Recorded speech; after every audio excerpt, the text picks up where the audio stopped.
right. Check, check, check. 1, 3. Can you hear me? And are you sorry for it? I assume so. Oh, God.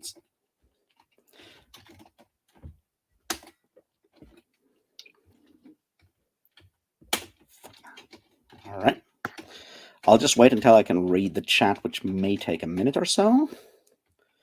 Because, you know, internet stuff. Can you read stuff, Sarah? There's nothing there yet to read. Okay. In that case, we should be. Oh, yeah, there's like a 10-second or whatever thing going on. Check, check. Am I missing something? I don't think so.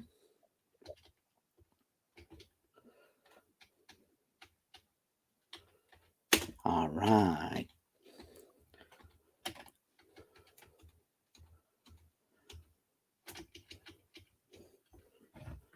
Hello. I see you, Cleo. Can you hear me, guys?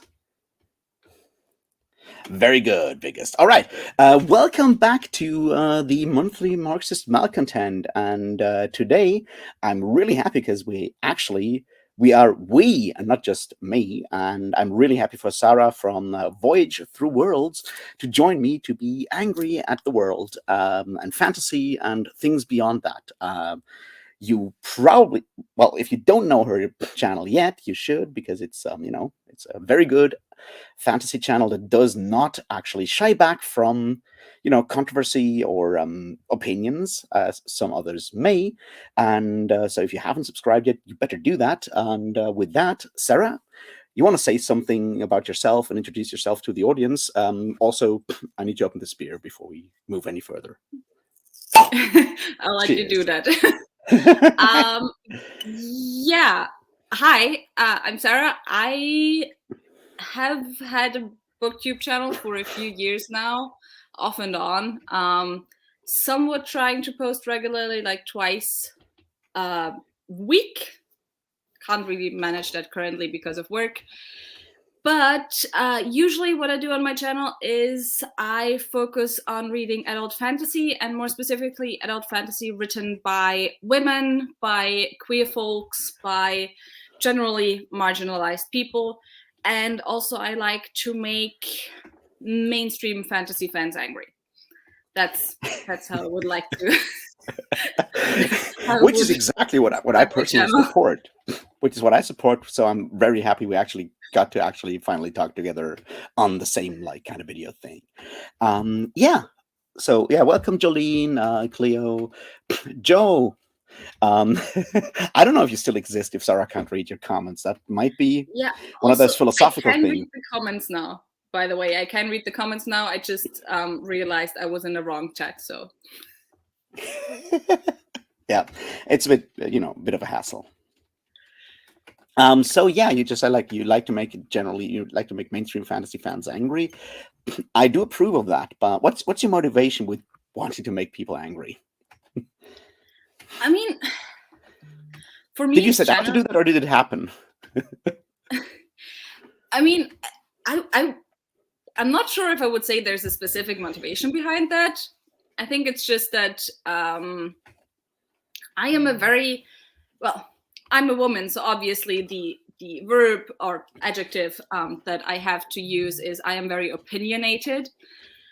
And I am very opinionated in a way where I don't like keeping back my thoughts and not saying what I think. And those thoughts tend to sometimes challenge people in how they view the world around them, I think, and their own position in the world, or maybe their comfort reads or whatever. And a lot of people, I think, can't handle that. It's the internet after all. So yeah, it's very funny because I tend to be put a lot in the corner, I think, with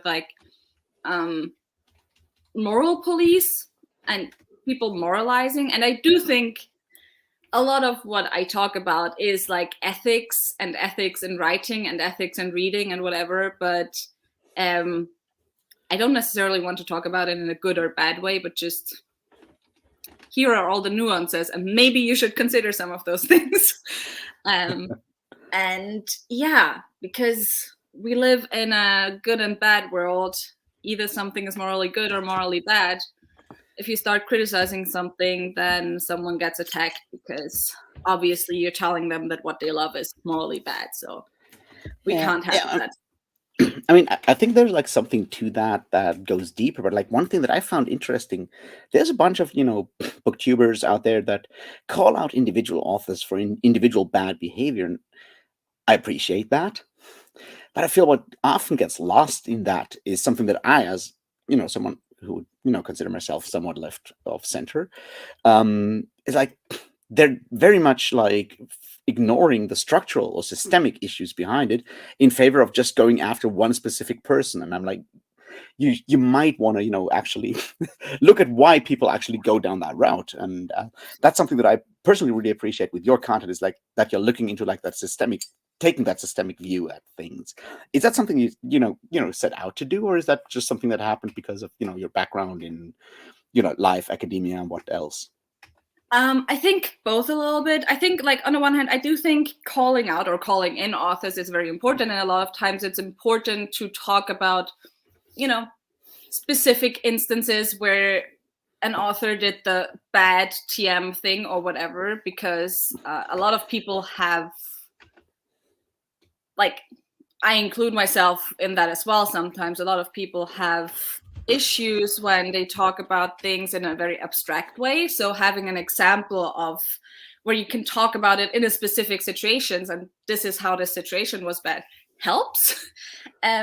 But I do tend to look at structural things. I do think that it's somewhat because of what I studied.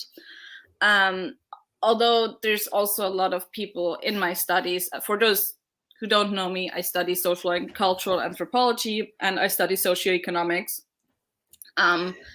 So in socioeconomics, obviously, we have a lot of the economic stuff, but in social and cultural anthropology, in Vienna at least, what it's a lot about is racism, the history of racism, gender theory, structural things, cultural relativism, those types of things. But the thing where I think it comes from most is almost my mom, who's been working within the what's it called in English? Like, she's not guide. What is English right now? She's been working since the 90s in what has then been called gender mainstreaming. Oh yeah, okay. Now it's mostly diversity management and stuff, and she like works also with different institutions, like state institutions, but also with like at university. She had lectures at the Gender Institute at the University of Vienna, and a lot of stuff there. And she, since the 90s, was the one, like, it's the structural stuff that we have to look at. And even with those things, it's like, I mean, I do talk a lot about identity also on my channel, because I think a lot of times with reading, it's also very personal and very identity based. But when we talk about broader issues, it's not just about identity and am I a woman? Like, is my identity woman, or is my identity queer, or is my identity white or black or whatever? But it's those structural issues that we have to look at, and those structural issues, they like care about identity, obviously, because we can see that certain people who, not how they feel themselves, but who are put into a certain box by society, are dealt with, or how society treats them. But ultimately, structural issues and the solutions aren't identity based. And so I think that's where I have a lot of my stuff from. Yeah. And like my mom is like 100% a feminist social justice warrior, but the way she could rant about the way social justice works in today's society, and it's like it's impressive. So I think that's where I have that from mostly. Ah, cool. So yeah, first of all, yes, John, somewhat left of center, somewhat far left of center, but still somewhat left of center. Also, hey, Liam, and also, hey, Cal, great you can make it. I thought you were like chasing bad drivers across a Toyota parking ground somewhere in Texas. And one thing I need to tell you, I don't know how good your German is, Cal, but in German, the word economy and the word pub are actually the same if you use like an old word for pub, which is Wirtschaft, and that's both. So yes, you know nothing about Wirtschaft if you drink in like a, well, pub in Germany. So I just needed to let you know that part in case you didn't know that before. And well, I will. Hey, Liam, I will certainly not comment on your comments about your mom, Joe. That's up. That's between you and her. Also, by the way, if I start rambling on for too long, you are allowed to just tell me, hey, this is enough, because once I get started, I can talk for a long time. Well, that's the thing is, I do the same, so it'll be very interesting. Hey, Kaja, great to see you. Oh, so you're not actually working right now. That's pretty cool. I'm left. Yeah. Well, beer is center. I'm to the left. That's good to know. See, I'm left of center. Yeah, fuck you, John.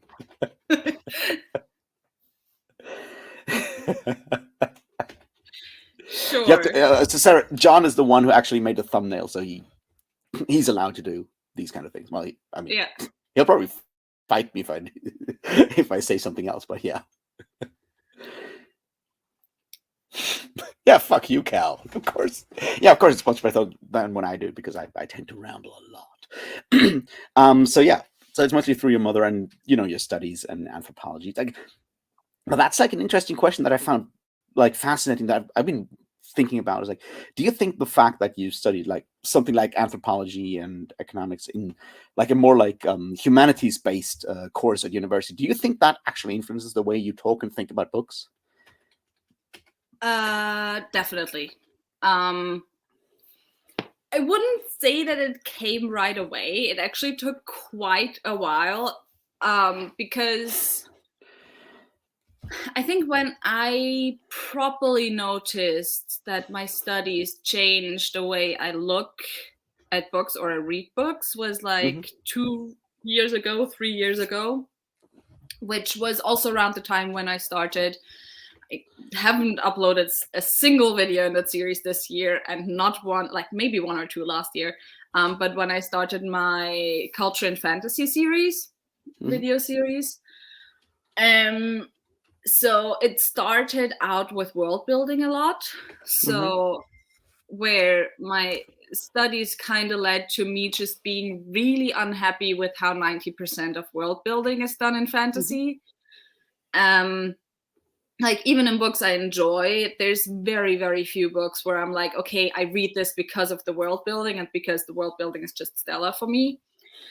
And then like a few years ago, I started to get more and more critical just of everything.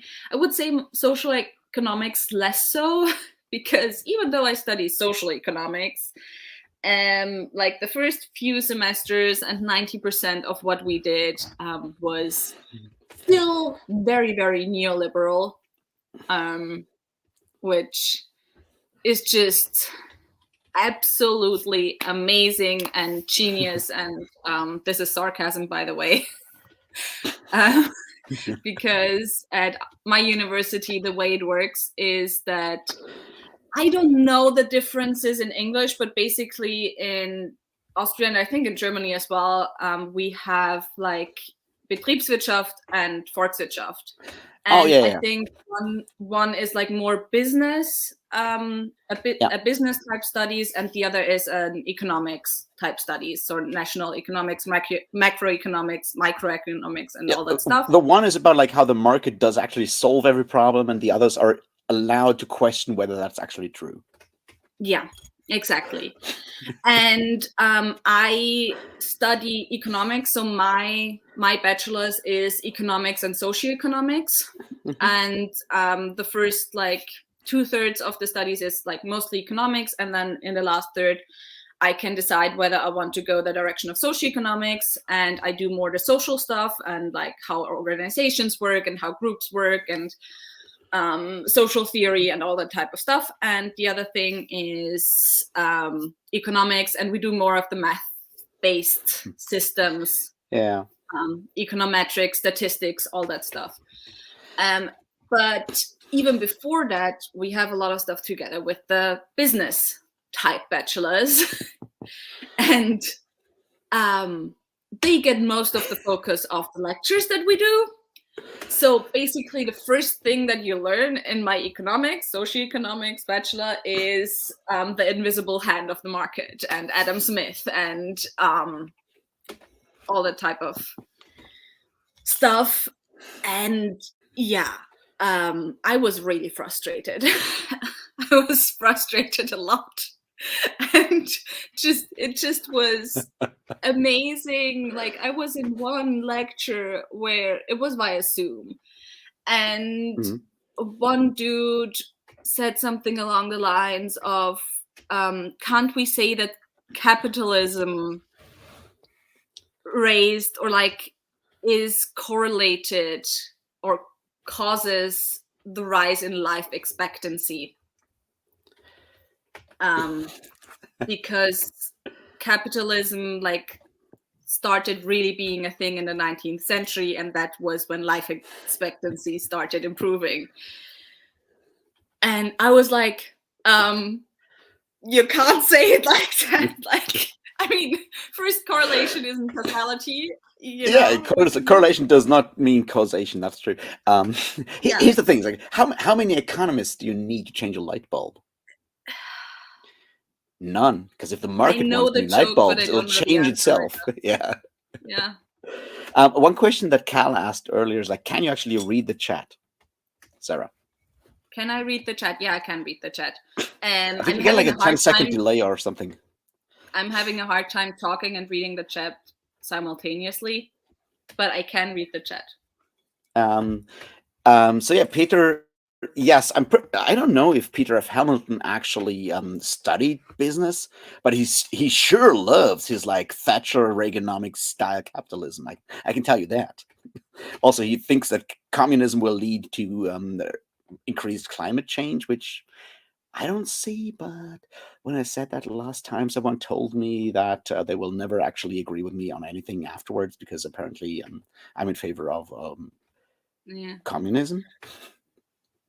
Which is true, but I don't think they mean the same communism that I mean. Yeah. I mean, at the very least, I am very much for a strong welfare state. What? So at the very least, I'm for a very strong welfare state. I actually love the comment, what does an economist actually do for a job? Is it just writing horoscopes or what? Because yes, that's pretty much it. Because there are actually studies right now, the people that have the power, the people that are given the power because they say the things that the powerful want to hear to prove their theories or whatever, are the neoliberals. And pretty much there are actually studies out there that compare the way economics is discussed to the way religion is discussed, and how much they are basically faith-based on stuff that can never actually be proven. Which is something that economics really don't like. Because the invisible hand, because the invisible hand of the market isn't just not proven, it has been disproven by now. And it's still the main, like the first concept that you learn about in economics. I just love the fact that they any called other it the study. invisible hand, and suddenly they want to be scientific about something that is the invisible hand. I mean, look, that's what I claimed when they caught me jerking off at fucking monastery school, but I don't think that's how it works. Yeah. It's, and also like, I think I actually saw, sorry that I have to go that direction, but I saw this really funny TikTok once where this girl was like, yeah, economy bros are exactly the same as horoscope girls. Yeah. It's literally the same. Yeah, but like on the other hand, like horoscopes probably do less damage in the long run because they're not systemic. Yeah. Like the thing is, even if we did believe in capitalism and that capitalism works, we don't live in a capitalist system anymore. We live in a neo-feudal system. So yeah. It's useless anyway.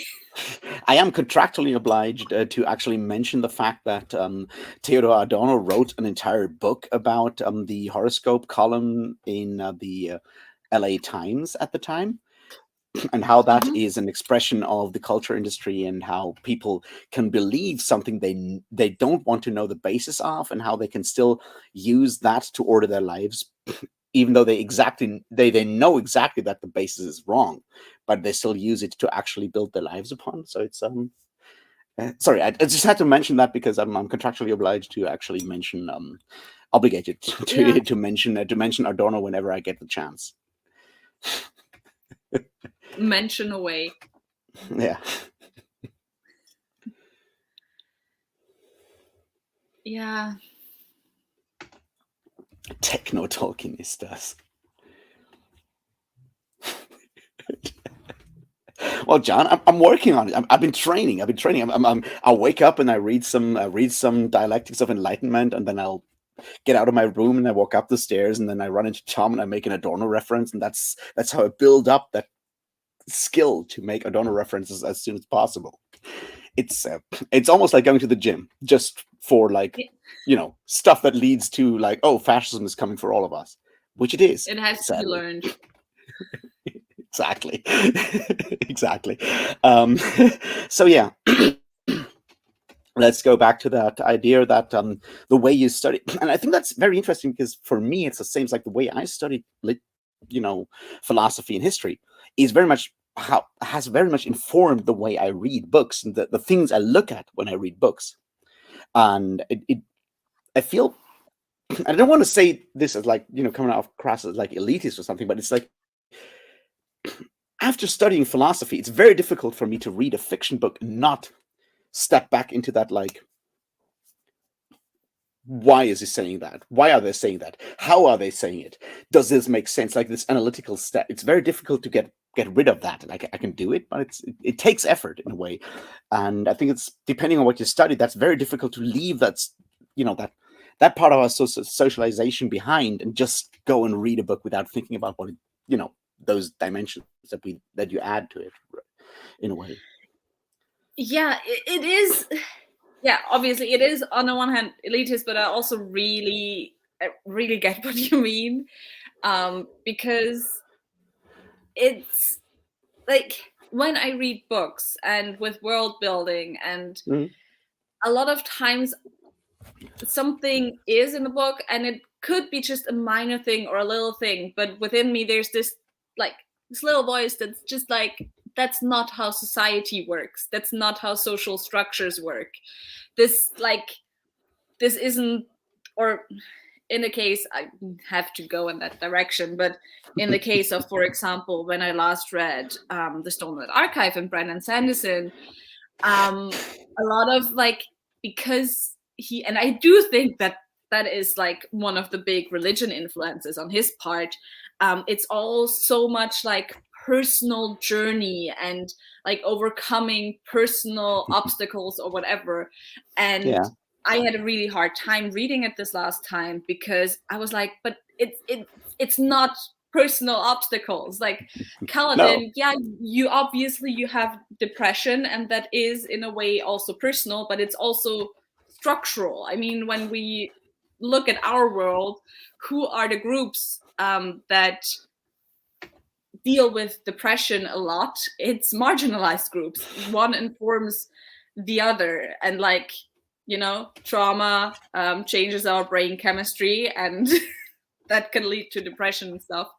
But even if we ignore that, and if we say, okay, that's a purely personal problem, everything else is still like, yeah, but you're just completely ignoring the social structures in your world right now and making everything about just personal issues.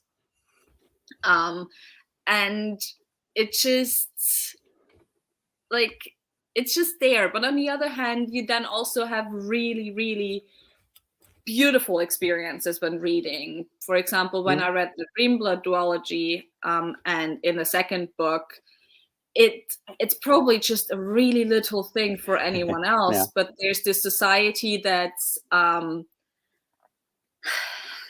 I hope I get the right terms right now, but it's patriarchal, but it's matrilineal, and it has this like really specific structure in how the people live together in the society. That is one of the less common ways that people live together, and just being able to recognize that and recognize where it came from, and kind of being able to analyze it in a scientific way, academic way, I don't know how you want to call it. It's just a really nice experience. So Yeah.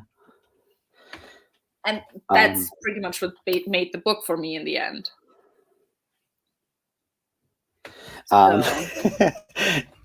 Thanks for that information, Cal. Yes, reading books changes my brain chemistry, and drinking alcohol does the same. One thing, Jin, that I wanted to say is, yes, I dare to look deeply into stuff, because the bonus of being blind means I still don't see anything. Beyond that, I want to focus more on the idea of world building, because I think world building is one of those terms that people use, and few people actually are ever clear about like what it means when you say world building. It's like the idea, like so many times I watch like booktube videos like, this has like the best world building ever. It's like, so what do you mean by that? Can you explain what you mean by world building? Well, Sanderson's world building is like creating a game. An amazing world builder. Unpopular opinion, he has shit world building. He has Brandon would say the he's thing good I will at designing give him gaming levels. What? I would say Brandon Sanderson is really good at designing computer game levels. Yeah, but that doesn't make it like into the good world. I think the thing that he does sometimes do quite well, if he doesn't get too caught up in the Cosmere stuff, is he's quite good at magic systems.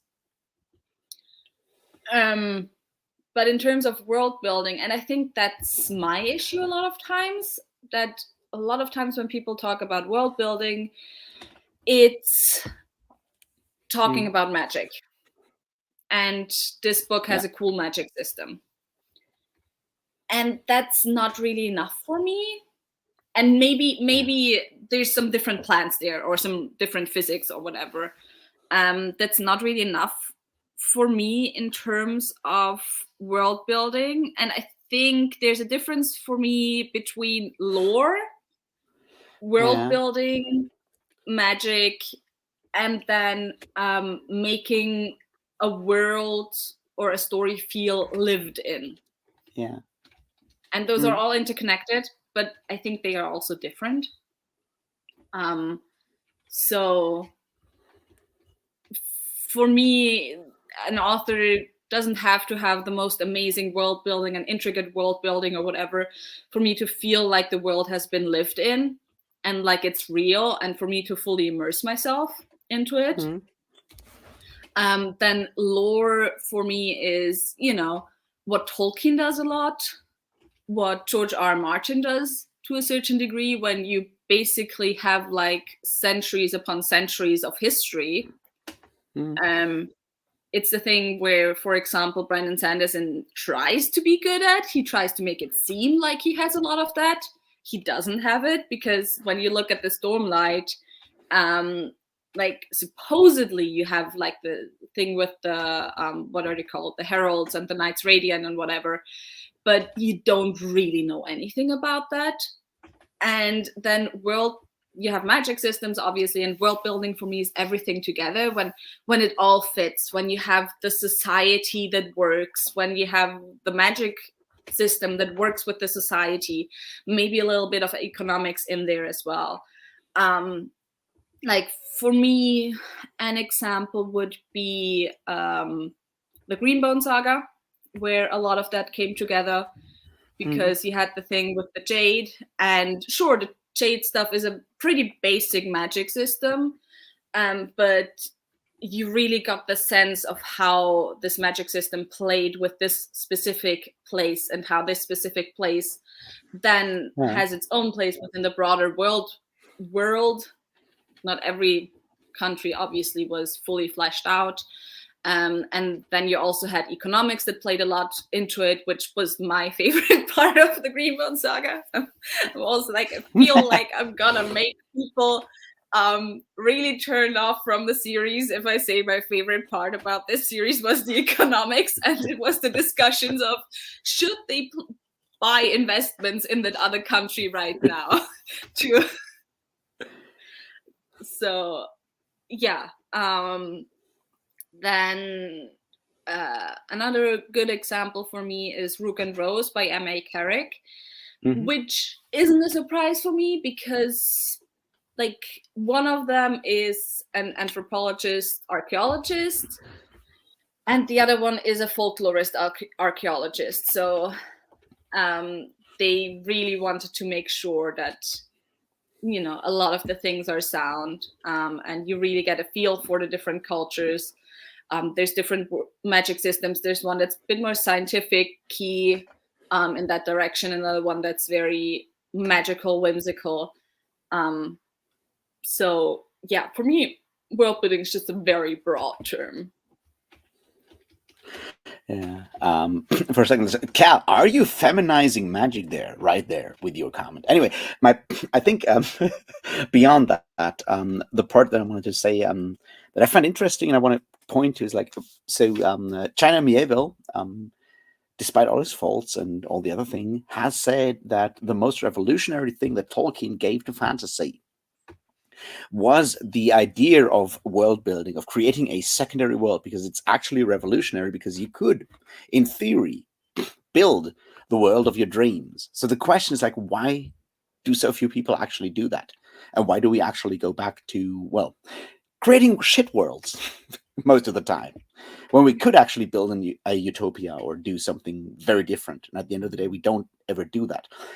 Is that something you've ever thought about? Like the idea that world, like creating a full-on world, does actually have like a revolutionary potential, because you could make the world a different place.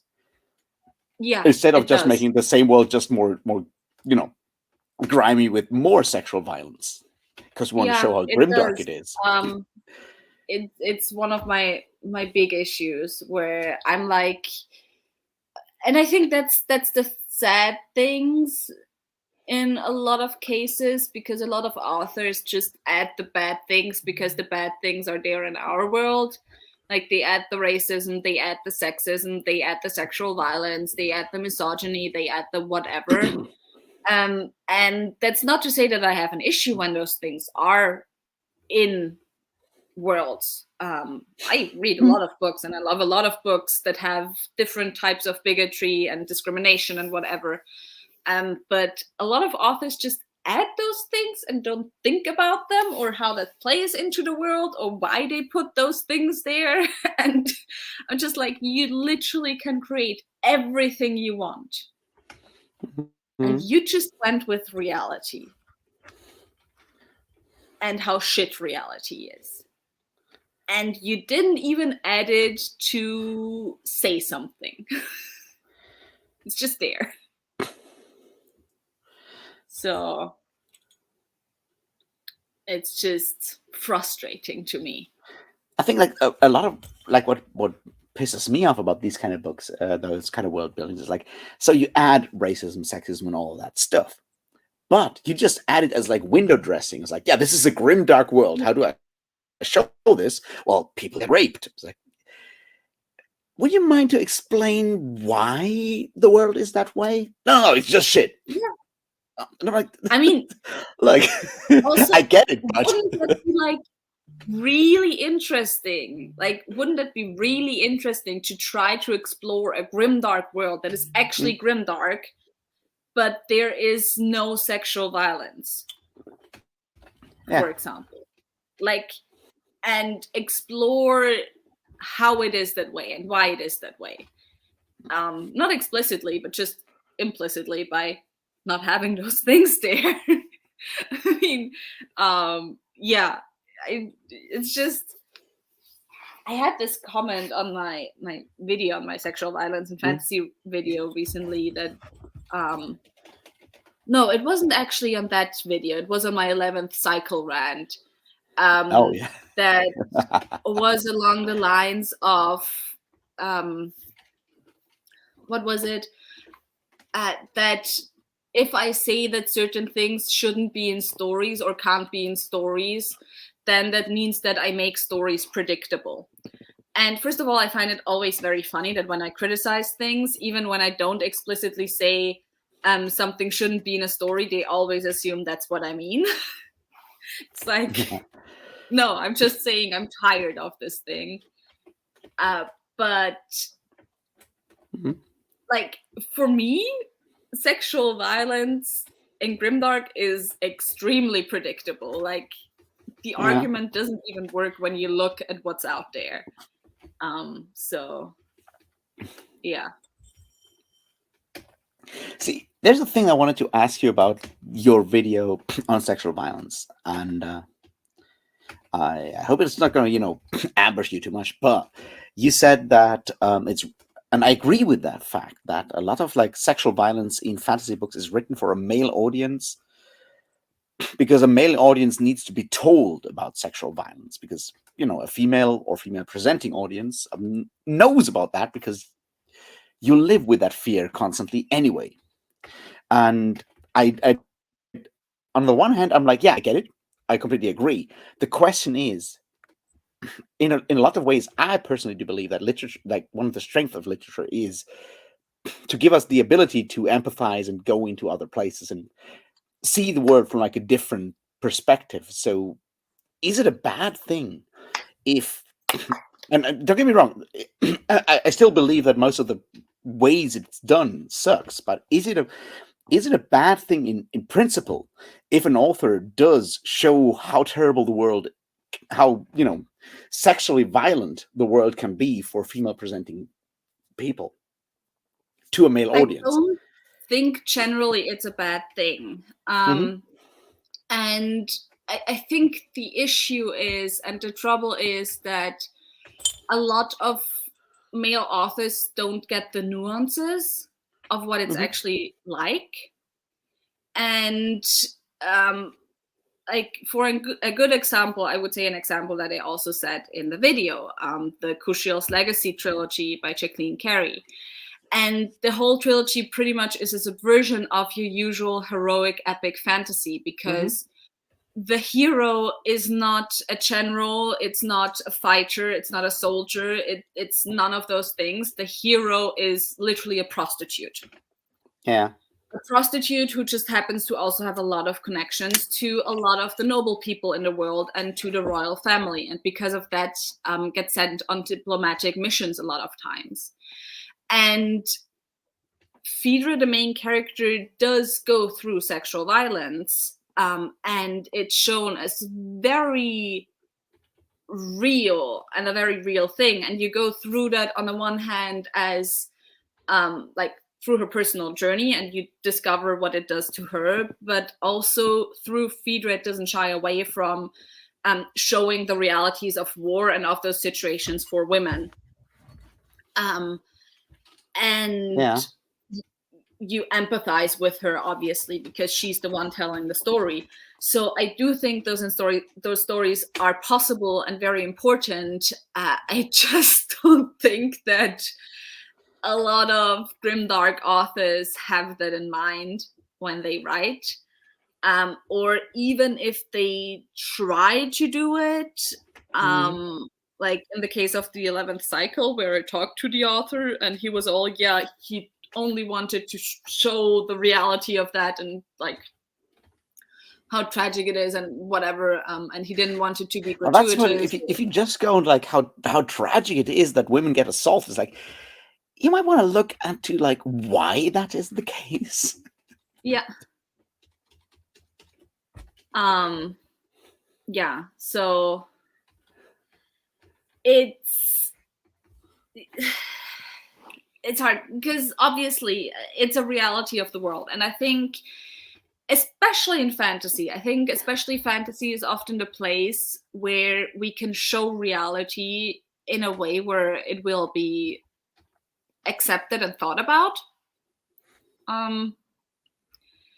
When we kind of copy structural issues from reality into fantasy, but yeah, it just depends how you use it. Also, yeah, Cleo, the Empire trilogy also handles it really well. Yeah.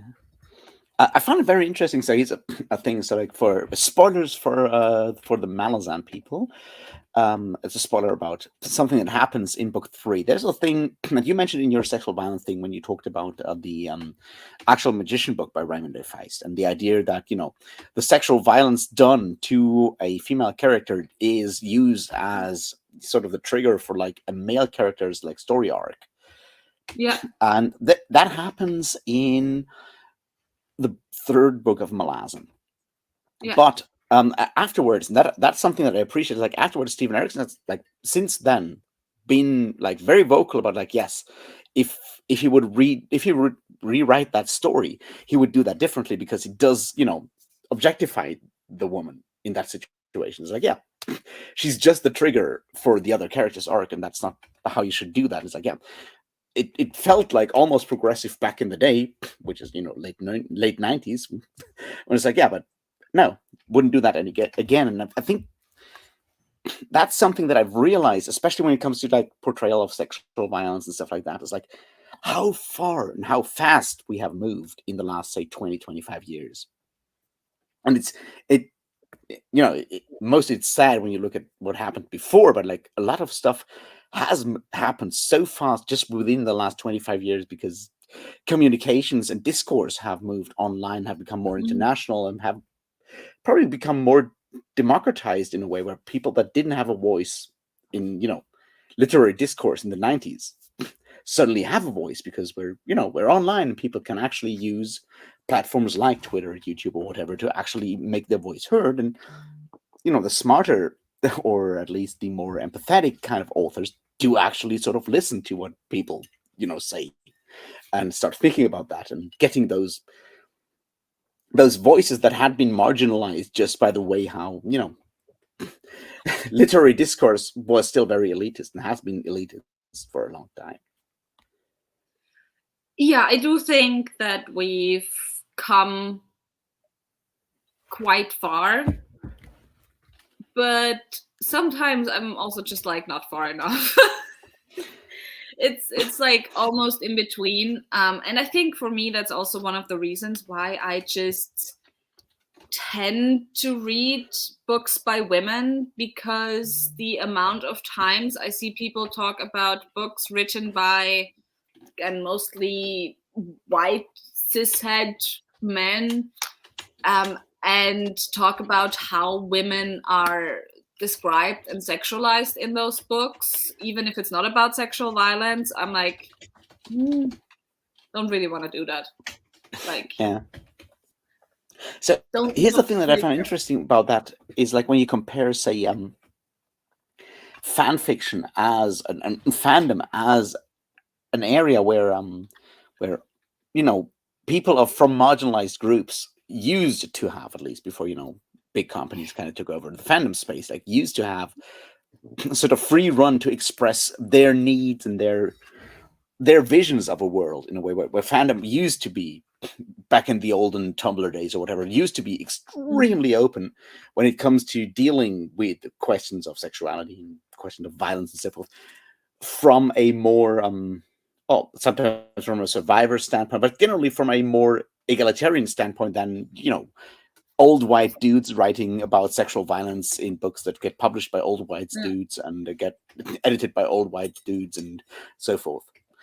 And I wonder how much that has actually taken over into both self-publishing and mainstream or like company publishing. And I wonder how much that whole idea of fandom as a movement from below, sort of like sees the means of production style of fantasy production kind of thing, has actually changed the tone of fantasy overall. And if that's something that, well, I probably don't notice because I read so few new releases, but is that something that where you would say that things have changed to the positive, or do you think it's still only happens mostly in fan fiction and maybe parts of self-publishing?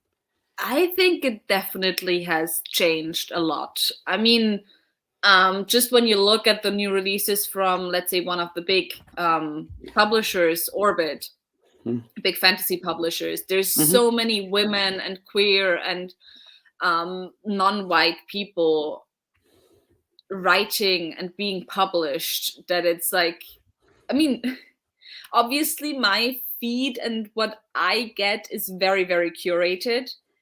I mostly follow people who read not similarly to me, but who read very diversely.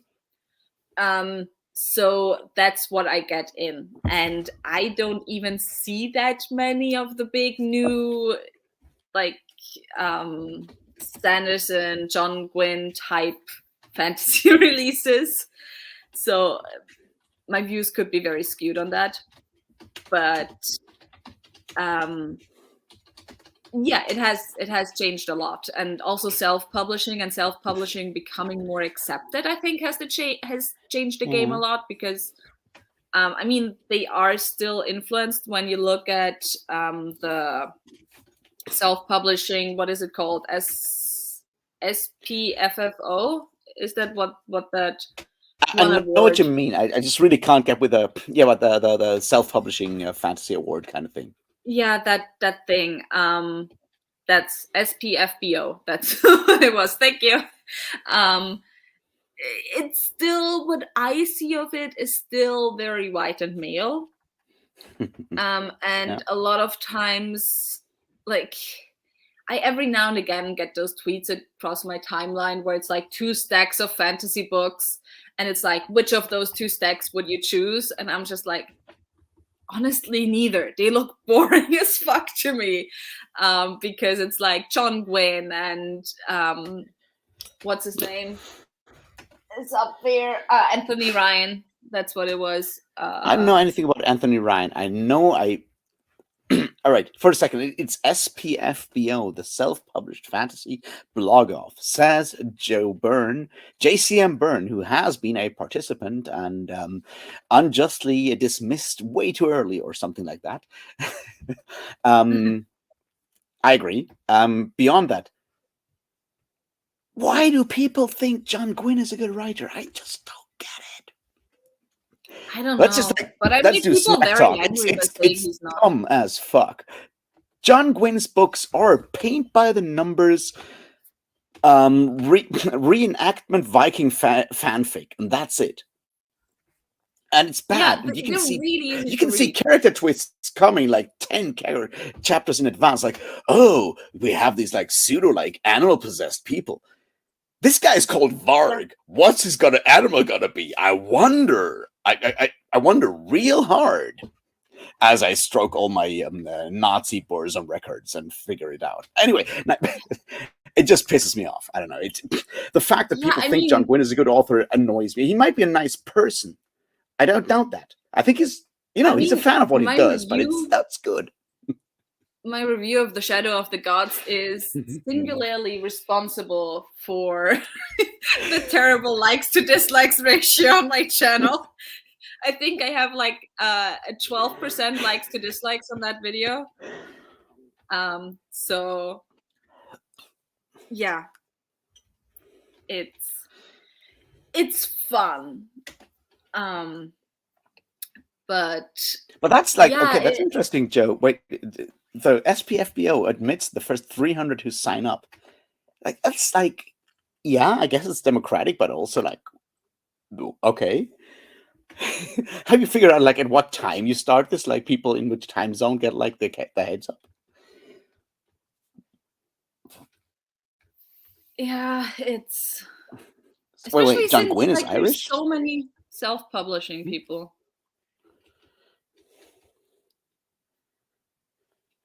I think that's like an Um, interesting question with like self-publishing means that everyone can publish. That doesn't mean that everyone, the point that if everyone has a voice, that means like everyone has a voice. It wouldn't like even I could write a fantasy novel and just submit it to SPFBO, and we all don't want that. I mean, I'm to be sure. honest, I'm still of the opinion that self-publishing still, because that's how art just works, Yeah. still by far like provides advantages to the people who already have the advantages in society, because you know, you already have to have the time and the space and the mental capacity, not like in terms of ability, but just in terms of not too many other things going on to even sit down and write. And then you have to have the money to hopefully commission a good artist for a cover or whatever. So Yeah. I think the other part with like self-publishing, and that's sort of like where ideas like Society of the Spectacle kind of come in, is the problem that self-publishing is also about self-promotion. That means like the yeah, more extrovert you are online, the more the better you are at self-publishing, at self-promotion, at social media stuff, at being having people talk about you, the better your sales will be, the better your recognition will yeah, be. And on the one hand, that does give power to people that would not otherwise not actually ever get a voice in like traditional publishing, but it does also very much push people to the side that are say socially awkward, neurodivergent, whatever, don't want to do the whole like song and dance online and yeah. do that And shit. also with the way that publishing works nowadays, it's the question, if you're good at doing that, if you're good at promoting yourself online, where even like is the preference or the advantage of traditional publishing? Because traditional publishers also have authors self promote online. There's hardly any promotion from traditional publishers now. Okay, you get probably a cooler cover, but with the way publishers are starting to use AI for covers, it's also questionable how long that's still gonna work. And as a traditionally published author, you don't get a big enough advance as well to fully concentrate on writing. You usually have to do something else on the sides anyway. So Yeah. it's like with self-publishing, at least more of the like revenue goes to you. You get a bigger percentage of the sales. Yeah, I think so. So there's like two layers to that, and the one layer that I'm kind of worried about is that in self-publishing, if all you do is like what you do yourself, there's this like neoliberal like if you fail, it's definitely your fault, and if you succeed, it's your merit kind of thing that goes on behind that. And what Joe just said with SPFBO, right? It's like if like the 300, if like SPFBO sign up was done in like 42 minutes. Yeah, that's fucked up. Like, and if it's 42 minutes, you definitely gatekeep just by choosing the time when you start that kind of thing. And yeah, it does help if you're white, and it does help if you have like starting money. Also, if it has to be just 300, just keep the sign up for 24 hours and then randomly choose 300 of the entries. Or something. Yeah. Then at least you have it randomized. Yeah, I mean, I understand that they need to like kind of lock it up at some point, but like just like first come first serve is not as democratic as you might think. Yeah. I mean, we had a better democratic system for the vacation days this summer at my job. So yeah, Katja mentioned something like even in traditional publishing, you need to be socially active. It's like one of the things that I learned is like that some authors, if you do like have like a contract with a publisher these days, they require you to run at least 1 or 2 social media profiles to promote your own stuff and promote yourself on social media. That's part of the deal that you get as a traditionally published author. That idea of focusing stuff more and more on the personality and marketing the personality and tying people, making people fans of the person so they will buy the books is a trend that I'm somewhat afraid of. Because it does once again very much privilege people that are conventionally attractive, skilled at performance and self-promotion. That will be mostly probably cis presenting, well presenting white middle class people, because they have the time and the money to actually do that shit. Yeah. And I mean, in a lot of cases, I think it works really well. Like, I think, for example, RF Kwang does it really well because she doesn't do the Brandon Sanderson approach. But what she does is she does have a TikTok and whatever, and she does do fun videos every now and again, and she tweets mostly promotional stuff, but then she also does stuff. But like when the HarperCollins strike is she goes to the picket line. So yeah, and she goes to the strike, which obviously with the contents of her books just works really, really well. Yeah. But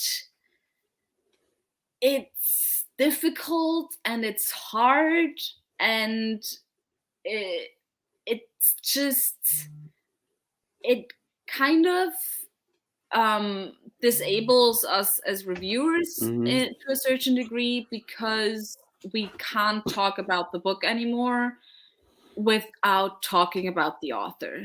And as soon as we criticize a book, we criticize the author. And there's also things like, I mean, I haven't read Malcontent, obviously, but with the example that you brought of the sexual violence in the one book, if I were to read it, for example, now, and if I were to criticize it, I would for sure have people in my comments talking about, well, the author admitted that he would do it differently now.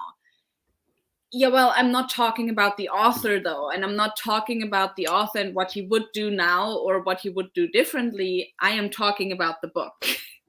And sure, I think context is often important, and if I do have that information, I add that information.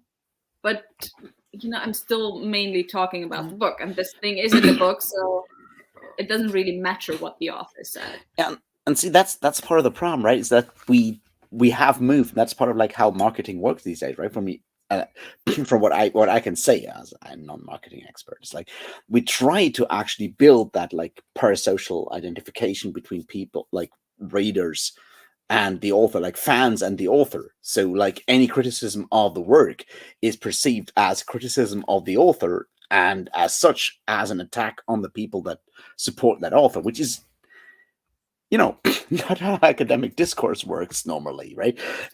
But then literary discourse, like fantasy discourse, is not supposed to be literary, I guess, or not academic discourse in a way. Wait a second, there was something that I wanted to add that not Joe said, but I didn't scroll up the chat here. Also, hey, also great to see you here.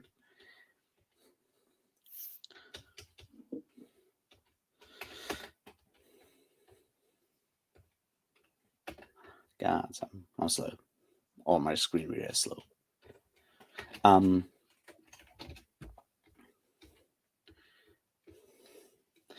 but I know what you mean. Is like criticizing Malazan or that specific book for that action would definitely get you backlash from like fans, and even though the author has said they would, and that I think is like part of the, and that's like the goal that a lot of like marketing does these days is like to avoid discussion of the book and talk about like making it personal, which is what made all these discussions about the Brandon Sanderson article so toxic, because everyone's like, oh, they're attacking Brandon, how dare they? And it's like, I don't know, man.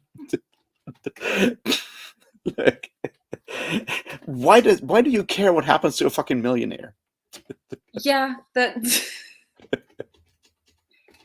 Yeah, Someone was nasty to a millionaire. Like, yeah, I don't care.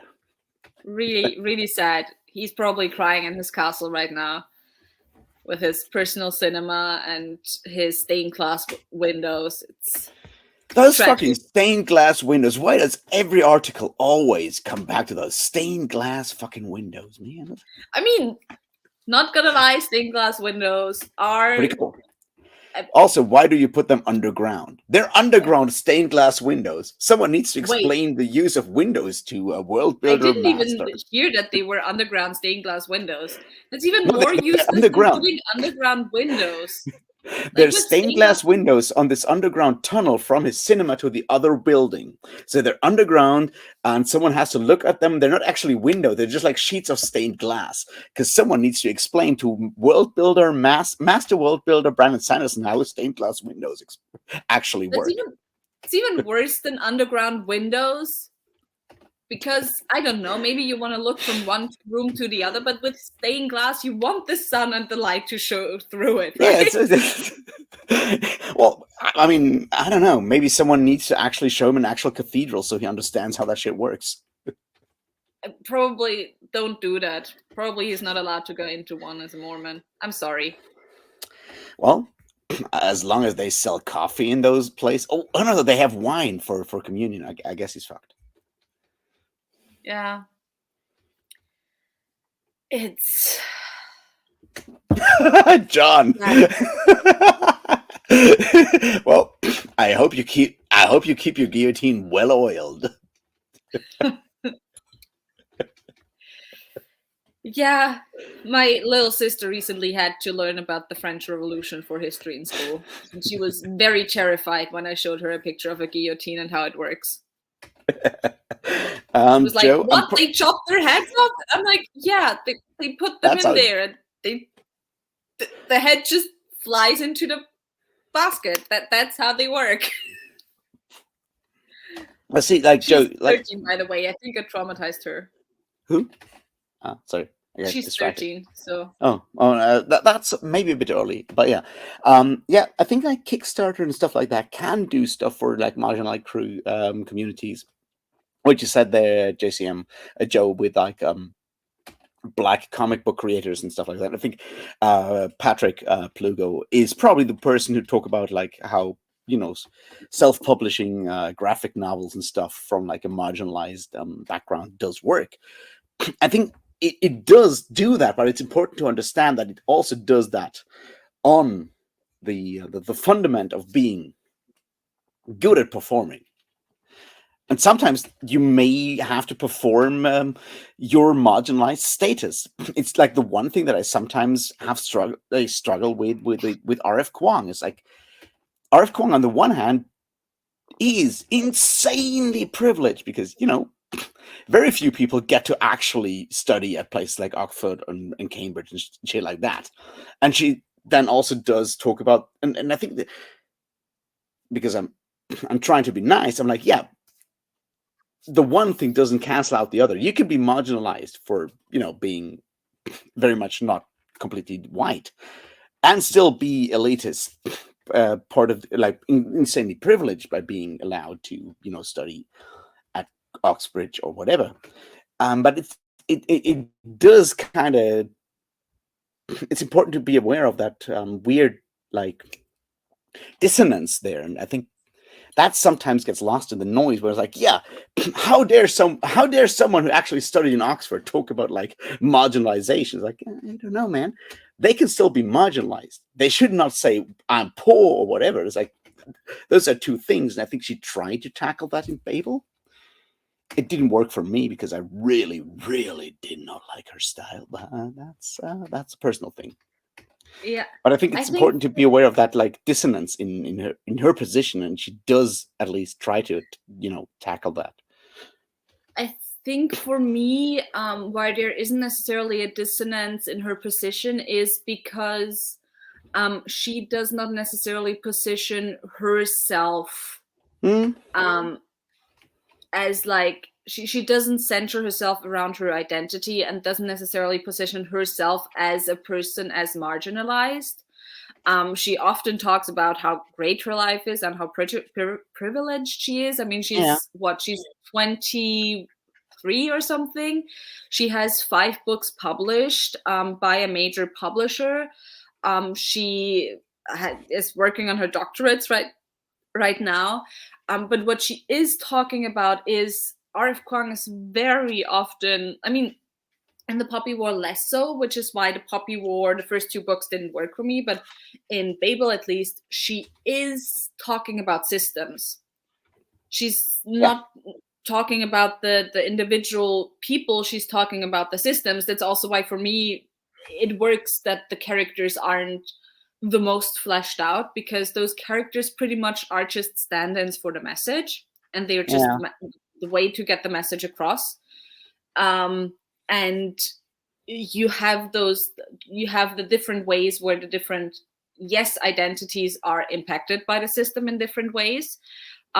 You have pretty much 4 different marginalizations. You have Robin, who from far away is still white passing because of his skin tone, and yeah, because of that, his experience with racism at Oxford is different from Rami, who is yeah, not at all white passing. You have Letty, yeah, who is marginalized, and where R.F. Kuang talks about this intersection of privilege and marginalization, because she is marginalized as a woman, but she's also very privileged, and because it's of that, Letty is the kind of person, like, if obviously she didn't go there, which makes a lot of sense, but Letty is the kind of person where I can understand where ideas like turfs come from. This idea is like, yeah, we've been marginalized for this one part of our yeah, identity, so we're going to fight. That was really good. I just really didn't like Robin. I think the yeah, one thing that I really appreciated about like Babel was the tenderness with which she actually tackled the never actually consummated sort of gay romance between Robin and Rami. That was yeah, insanely well done. That was perfect. But so many other parts were just too much sledgehammer for my taste. And I'm yeah. in favor of sledgehammer, but sledgehammer against the system, not sledgehammer to drive in the message to the reader. Because yeah, I got it. Yeah, and I think for me that really worked, and it's really funny because she's similarly sledgehammer in the Poppy War Mm, as well, and again in the first 2 books, and even to a certain degree in the last book. And I remember saying that in my reviews, that yeah, for me R.F. Kuang lacks subtlety when she talks about things. yeah. And then when I talked about Babel, I was like, this book is not subtle. Like, it's not even trying No, to be subtle. And it really worked for me. So yeah, it was really interesting for me. But also for me, I just loved all the thing about translation. Like, I think it could have been I better. I mean, I did. So, like, here's the thing: is like, I appreciated what you did with Babel. I did appreciate the vehemence and everything. I did appreciate all of that, but it felt like she was talking down to me as a reader, because too much tell and not enough show, and that's sort of what like annoyed me. And that was like a very personal thing. I still very much appreciate what she's doing with the book, and like, yeah, all the way, like. Torches and pitchforks all the fucking way. Take down that system. Yeah, Take down the idea of elitist universities, and making people use marginalized people when you can use them and stuff. I get all of that. I agree with all of that. I just the style just didn't vibe with me, yeah. I which think is very though, much like a me thing. actually, I think it might actually have been a conscious decision, Yeah, because there's so many people. I think the people that she might have wanted to get at are the yeah, types of people that on paper always say, yes, I'm an ally, yes, I'm all of that, I'm anti-colonialist, I am anti whatever, but in the end are letties. And I think the book was a message to those people, and that's why it was written the way it was written. But I can also understand, like, Babel for me is a book, for me everything or almost everything in it worked, but I can also really understand why it didn't work for people. yeah, yeah. Yeah. I think, like, for me, so the interesting thing is, like, I was annoyed by like how sometimes it felt like she was talking down to me. And then I Mhm. realized, like, yes, I'm probably privileged because I've studied history and philosophy and stuff like that at university. I was aware of the stuff she was talking about, so I was probably not the target audience. And then I got into like an argument at on a Discord server somewhere where someone was like, "Yeah, but imperialism brought, democracy and railways to India. It wasn't bad." I'm like, "Okay, maybe you have to be that blunt. Maybe some people need the brick in the face." Yeah, yeah, So a I'm lot like, of I people was do. probably not the target audience. I was like, I'm 150% behind the message of this book, but probably I wasn't the main target audience. Yeah, it's So what I'm I. really looking forward to a new one like Yellowface, and that might just be something that would Yeah, could me resonate too. more with me. I'm really interested, especially how it compares to another book that I read 2 years ago, I think. Also not fantasy, Hmm. German book, Identity. Hmm. Um, Really good book, really Hmm. interesting book. I think it's now been translated to English. I'm not quite sure. Hmm. Um, but it's basically it's about this student who has this social justice blog, and Hmm. she is busy, so she is, I think she has like one Indian parent or two Indian parents, one or the other, but Hmm. born and grew up in Germany. And she has this cultural studies teacher Hmm. who goes by Saraswati, who she absolutely idolizes. And then it turns out that this teacher, um, who everyone thought was Indian, basically appropriated Indian identity, darkened their skin with like a hormone treatment or Hmm. whatever, and is actually white. And it's about the days after that, where Hmm. the student goes to her teacher's flat and spends the next week in her teacher's flat while the shitstorm outside is going down, and every now and again you kind of see the tweets and stuff, and discusses those things with her teacher, and why she did what she did, and what's going on. And it has kind of the same messaging of like a white person stealing a person of color's identity, although obviously it's not one specific identity or one specific work or Hmm. whatever, but in the broader Hmm. sense. And it discusses identity politics a lot. And it's a really interesting book. And I'm really interested to see how Yellowface compares to that, where the Yeah. similarities are, where are differences, and so on. Yeah, I think Cleo said that it's apparently translated into Dutch and apparently maybe also into English by now. So yeah, good. I haven't read it, but it sounds interesting because I think part of the idea is that like um, it's sort of like the danger that you have with like the making certain things like the core of your identity, or making like the one thing that is your identity, whether it's your gender or your ethnicity or whatever. And you also want to leave discrimination behind. It makes it very easy to just, I mean, make allow someone to make that their part of their identity. And how do you argue against that? I mean, you know it's very easy to do that on the face of it, but like for people that are from like a more like further left kind of position, it can be very difficult. It's like, so I identify as this or that. So how do you Yeah. prove that they're not actually doing that if you accept that identity is something that can be changed? Yeah, and And I think yeah. that's the difficult thing, and where laws shouldn't be made based on identities and on the identities of groups even, but based on the social circumstances of people living in a certain way, and to then improve that. Obviously, you have things like discrimination laws, but aside from that, especially when it comes to social services and stuff, it really should be based on circumstance. I think it's interesting to look at that, like for me, like from a philosophical background. It's like my heart tells me make it as open as possible. It's I hate to say that, but it's almost like turn the other cheek kind of mentality. It's like I'd rather have some people abuse the system than exclude some people because I'm too careful to avoid abuse. You know what I mean? But it does lead to situations where you suddenly have people where it's very, very obvious that they abuse the system. And to explain that you have to deal with that kind of exploitation in order to also make it accessible to the people that actually need it. In an apparently Christian society is way too complicated. It's like, shouldn't you understand this? Apparently you don't, but you know what I mean.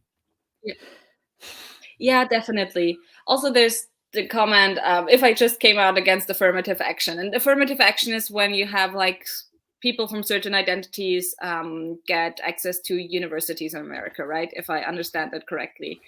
And yes and no. It's very difficult. I think it's important. And here we have the things where, for example, in Austria, we have the rule that if you have two people competing for the same job, especially in jobs that are higher up, like positions that are higher up and where you won't have as many women. If you have two people who have the same qualifications, the law is that the woman has to get the job and not the man. It's the same here. It's like a female, women, exactly. people with disabilities and people with like migration background. Yeah, and it's to try to get a certain quota in. And I think on the one hand, it's good and it's better than nothing at all. But I don't think it's the optimal solution, because what happens ultimately is that in society, a lot of people start believing that people from certain backgrounds only get these jobs or these positions or whatever because they have a certain identity and not because they have qualifications. And you then get people who go to the hospital and say, I want a male doctor, please, and not a female doctor, because the female doctor is just a quota doctor and is not actually but I mean, that's bullshit. It says like with equal with the same qualification, we'll take this one. Yeah, but so that somehow doesn't get translated into society, and so it's really hard. I think like things like affirmative action are important as long as we don't have other structures in place that guarantee that everyone has the same abilities to go to a certain school or whatever.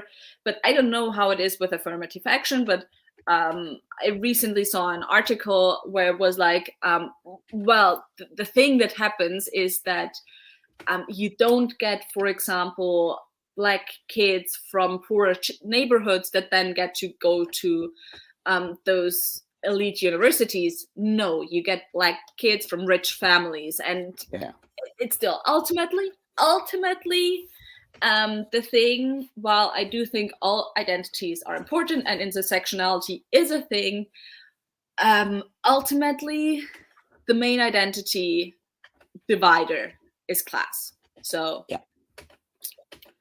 we take down capitalism.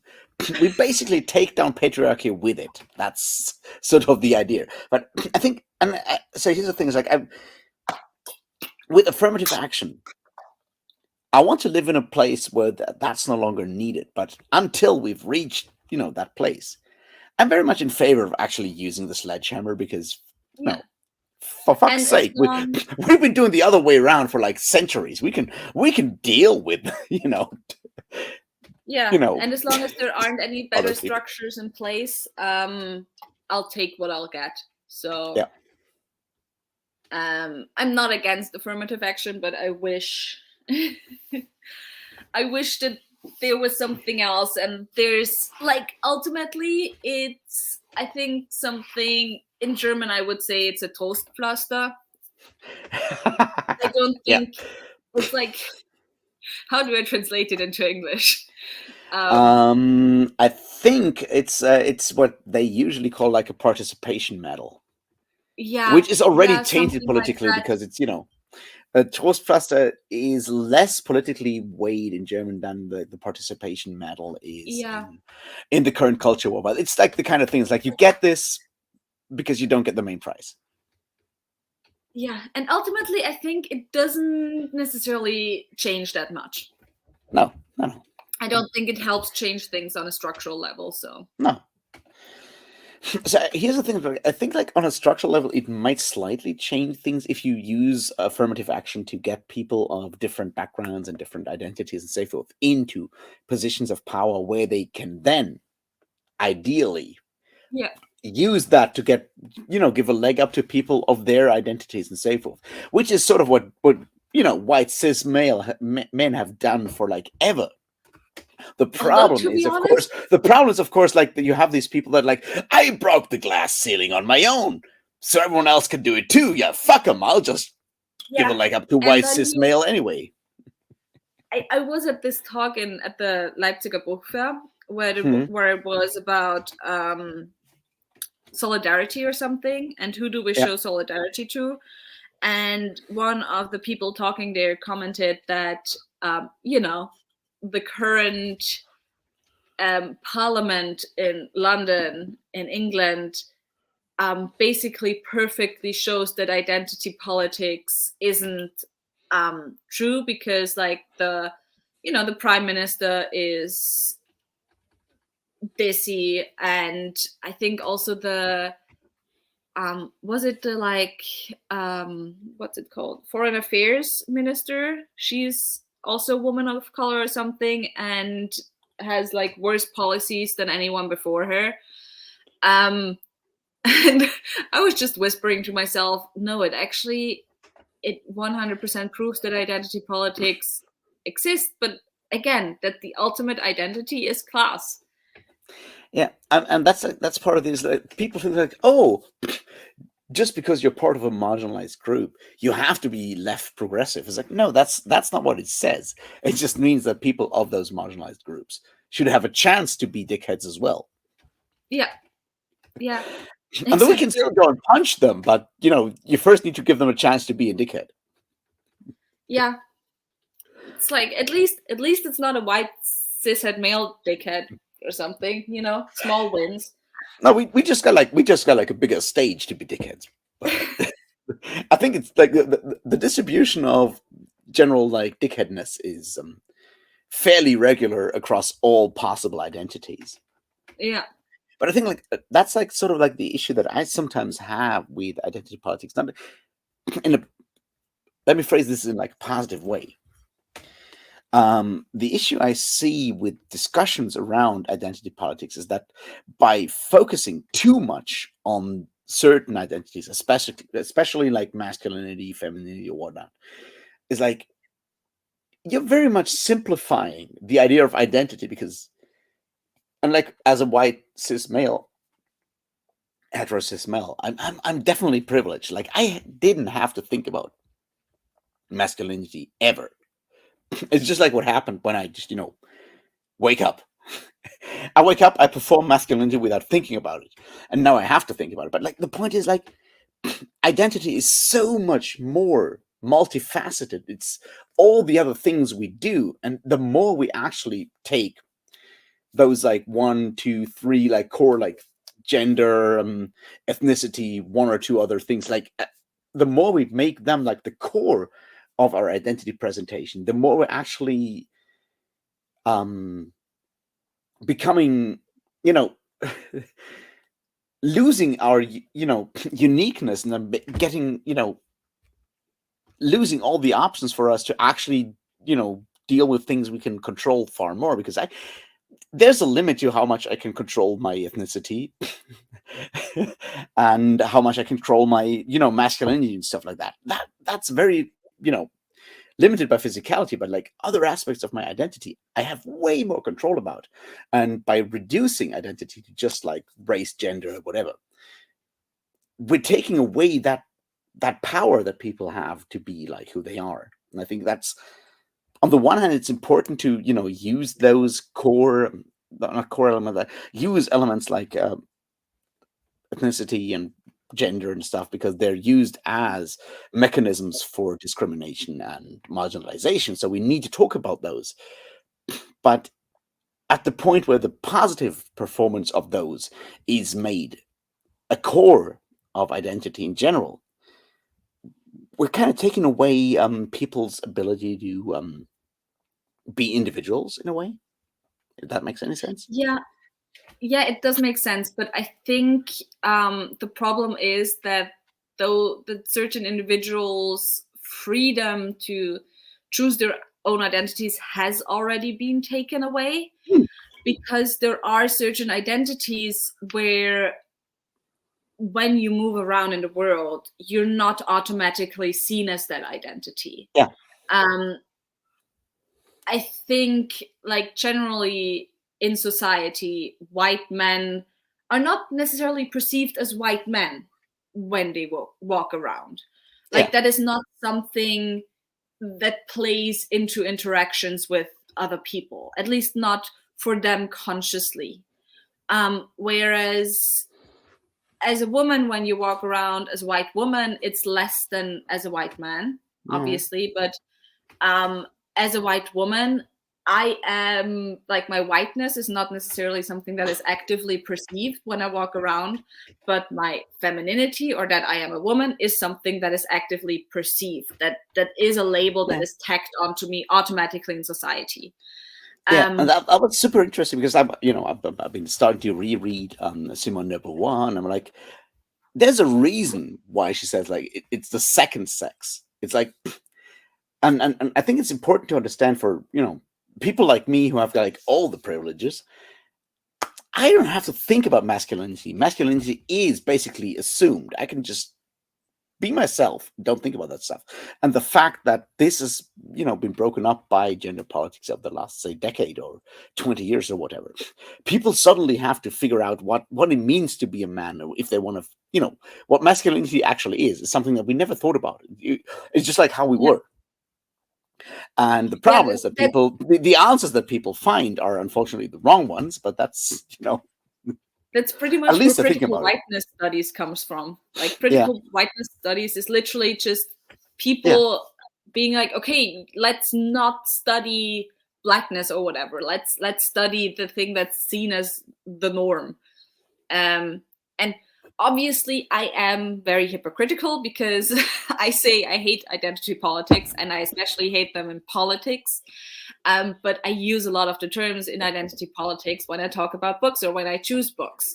I choose books based on who I perceive the author to be, or who the author presents themselves to be online. And I ask for certain identities to be in books more. But I think, once again, it's kind of hard, because those identities currently are social constructs and they are reality. Like, they are both real and not real at the same time. And it's really hard. I actually heard of a really interesting study recently that was done by Stanford, I think. I don't know when, where over the course of multiple years, the same people were interviewed by different people, but with the same questionnaire. And the interviewer, not the interviewee, had the questionnaire and also filled in the identities of, like, which race and whatever, because obviously in America you still have to say which race you are. And the way the people, like which race the people were perceived as, like extremely changed on the circumstances, on the Yeah. other information that they gave.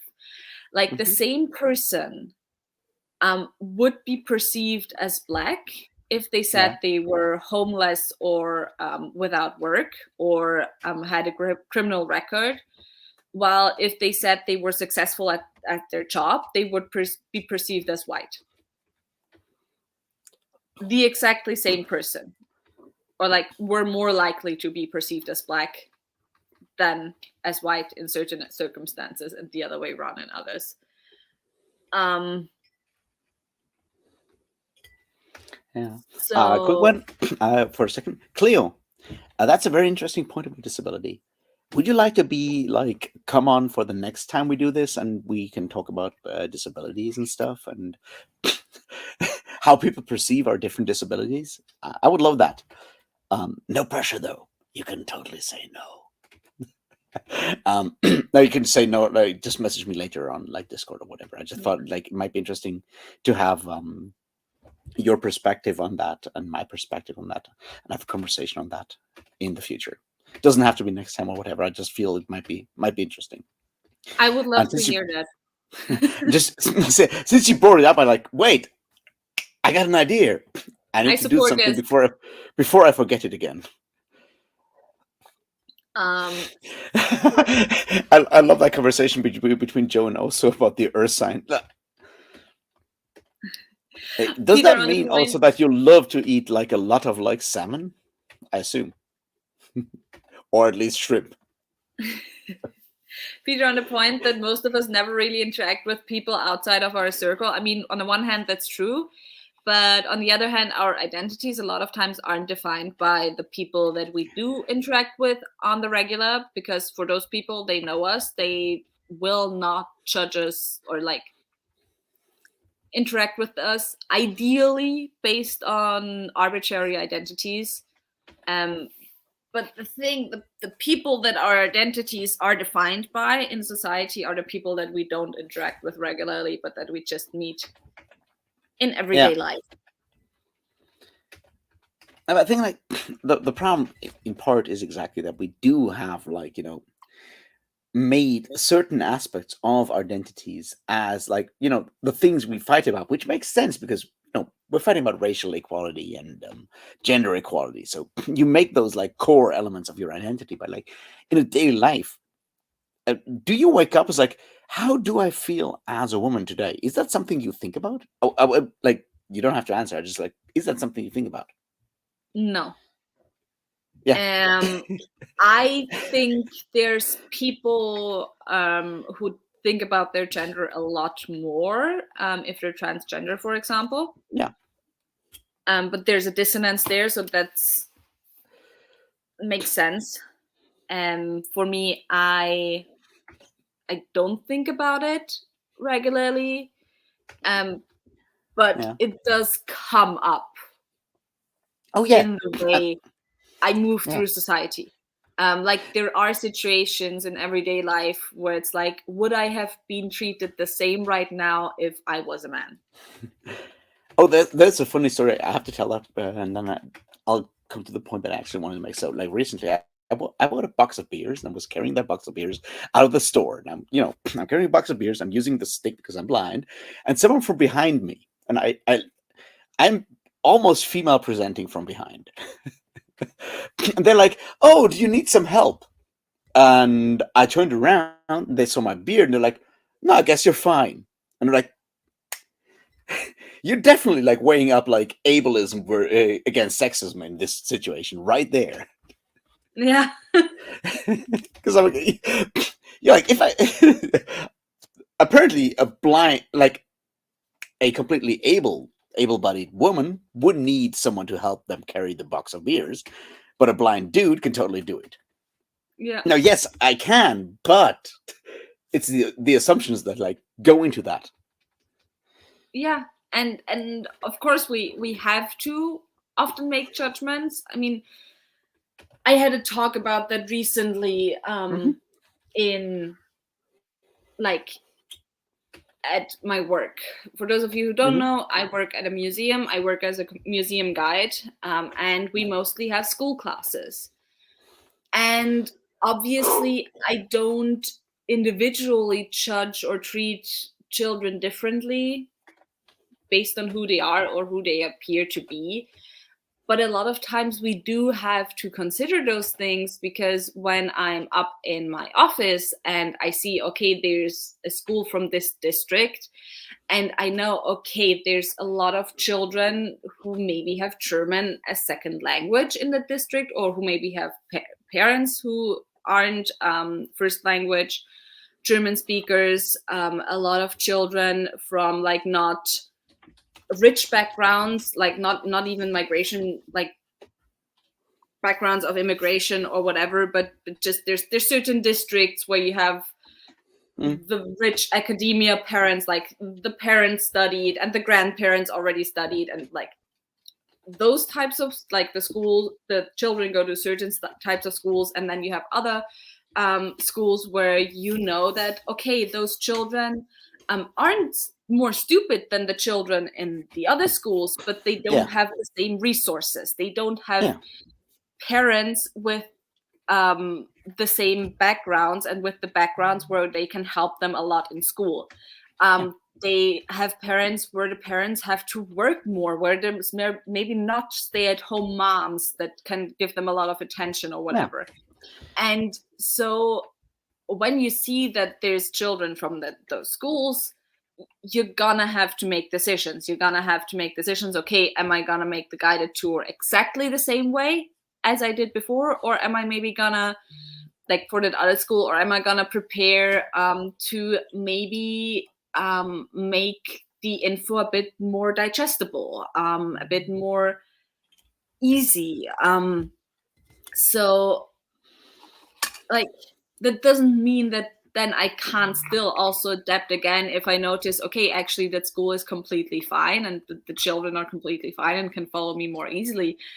But as people, we are pattern-based animals, and we can't wait to know everything about a person before we decide how we want to treat them. Obviously, we shouldn't treat them based on their identity or whatever, but you know, sometimes decisions have to be made. Also, the question if schools in Germany are district-based like in the States. I'm in Vienna. When I'm talking about districts, I'm like talking about like the districts of Vienna. And generally speaking, in like, I don't know which grade it is, but like from age, I think it's different. Yes and no. Like schools are district-based, but the difference is, like, when you look at the US, the funding of a school is based on the property tax of the surrounding district. That's not the case in Germany. I don't know about Austria, but in Germany, it's like, obviously you go to the school that's next, the closest to where you live, but they all get the same funding. So it's not as bad as the US, but you still have, like, if you have like an area with a lot of like people like migratory background and whatever, it will certainly impact the way that teaching works in that specific school. Yeah. But they have the same funding that schools in other areas will have. Yeah, exactly. Because it's not paid on the property prices and stuff like that. Yeah, here it's the funding is the same, but it's more about there's certain districts that certain demographics live there more, because also of the property prices. So that is property price influenced, and so that's where the difference is, especially from ages like 6 to 14, where you're most likely gonna go to the school that's the closest to you. And then after that, for like secondary or high school, from 15 to 18 until you graduate, you might go to a school also that's farther away, if it's like a specialized school or something. Also, I just want to say, hey Ben, that's cool that you're here, and with Ben and Jin, and also being here, and YouTube telling me there's like 15 people watching right now.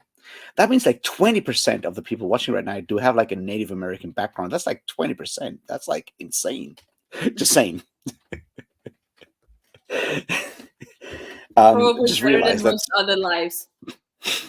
Yeah, I was like, wow, we're inclusive as fuck. Two Austrian and German white people talk about stuff, and the tribes are listening. Sorry about that. I apologize for that. Anyway, yeah, but that's like the thing, like the assumption, and I think what you, part of what you said is important. That at the core is still like the class issue, right? Because the point is not that those people. Part of the issue is that people from like with like a migrant background, they don't have the time to actually give the children the support. Parents can't be like moms can't be stay-at-home moms, or dads can't be stay-at-home dads, or whatever. They don't have that economic privilege that will lead to giving them like a boost during their education, which is Yeah. Or sadly even what it kind of boils down to. or even just knowing the systems. Like for me, also my parents both worked full time while I was growing up, but both my parents were teachers. Like Yeah. they knew the system, they knew the material, they could help me with everything that I needed help with. Other parents might be like really able to help their kids if they want to like learn how to make a table or whatever, but not necessarily how to do the maths homework. And that should be okay. Sadly, in our system right now, it's not, because for children in school, it doesn't matter how good they are with a saw or Yeah. with a hammer or whatever, if they can't do their maths homework, because everyone's gonna get A grades in fucking what's it called? I don't know what it's called in English, but where you like make stuff. Aircrafting. Yeah. Well, I went to fucking Waldorf school, Steiner school. I learned all the crafting skills. I learned how to sew and how to actually I almost knit. went to one, but one that wasn't quite as culty. So See, the thing with like the Steiner school is they're all culty, but it very much depends on the local one, because they're all like run by a local association. So if you're like a less culty one, you're pretty solid. And if you're like in a terrible one, you're fucked. yeah. You'll learn about all the root races and all the stuff that even the theosophists are kind of ashamed now of nowadays. Yeah. Mine was pretty solid, but yeah, I learned how to sew and how to knit and how to do all kind of stuff. Like I left before, like the class the year after I left, like in 10th grade, they would have like learned how to actually like do smithing, like actual blacksmithing. And I'm like, That that's sounds a really skill. cool. That's an awesome skill. It's like I can take a lot of like esoteric indoctrination if you also teach me how to actually make a sword. I mean, I remember that like in elementary school when we went on the school trip once, we did some smithing, and we did like we made a poker. Is that what it's called? Like where you can move the cinders around and stuff. Oh yeah. Which was pretty cool. I think my dad still has it around somewhere. So Well, yeah. I've learned that it's apparently called shop class, and apparently you smoke weed and use power tools while listening to Black Sabbath. That's what my Canadian expert John says, and I trust him because he's certainly the one person I know knows how to use power tools and how to listen to Black Sabbath. For us, I actually have a thing right here that I made in it. We did this stuff. It's a little jar made out of clay that we fired and that we glazed. So yeah, that was the stuff that we did, and that I apparently can't get closed again. It's standing on my windowsill now, so for all the good it did me. Well, Price of Iron, isn't it like look, being miserable is sort of like the national brand of Finland. It's like how do you create all those doom metal and black metal bands? I thought it's like I mean, by and being sauna. miserable. And and sauna. Just saying. You can prove me wrong, but I thought it was like a general like master plan to create like the cultural domination of Finnish culture is by making you all miserable and then making you all create miserable art. Yeah. I mean, you gotta do that, right? When half the country is in the dark half the year. Could be.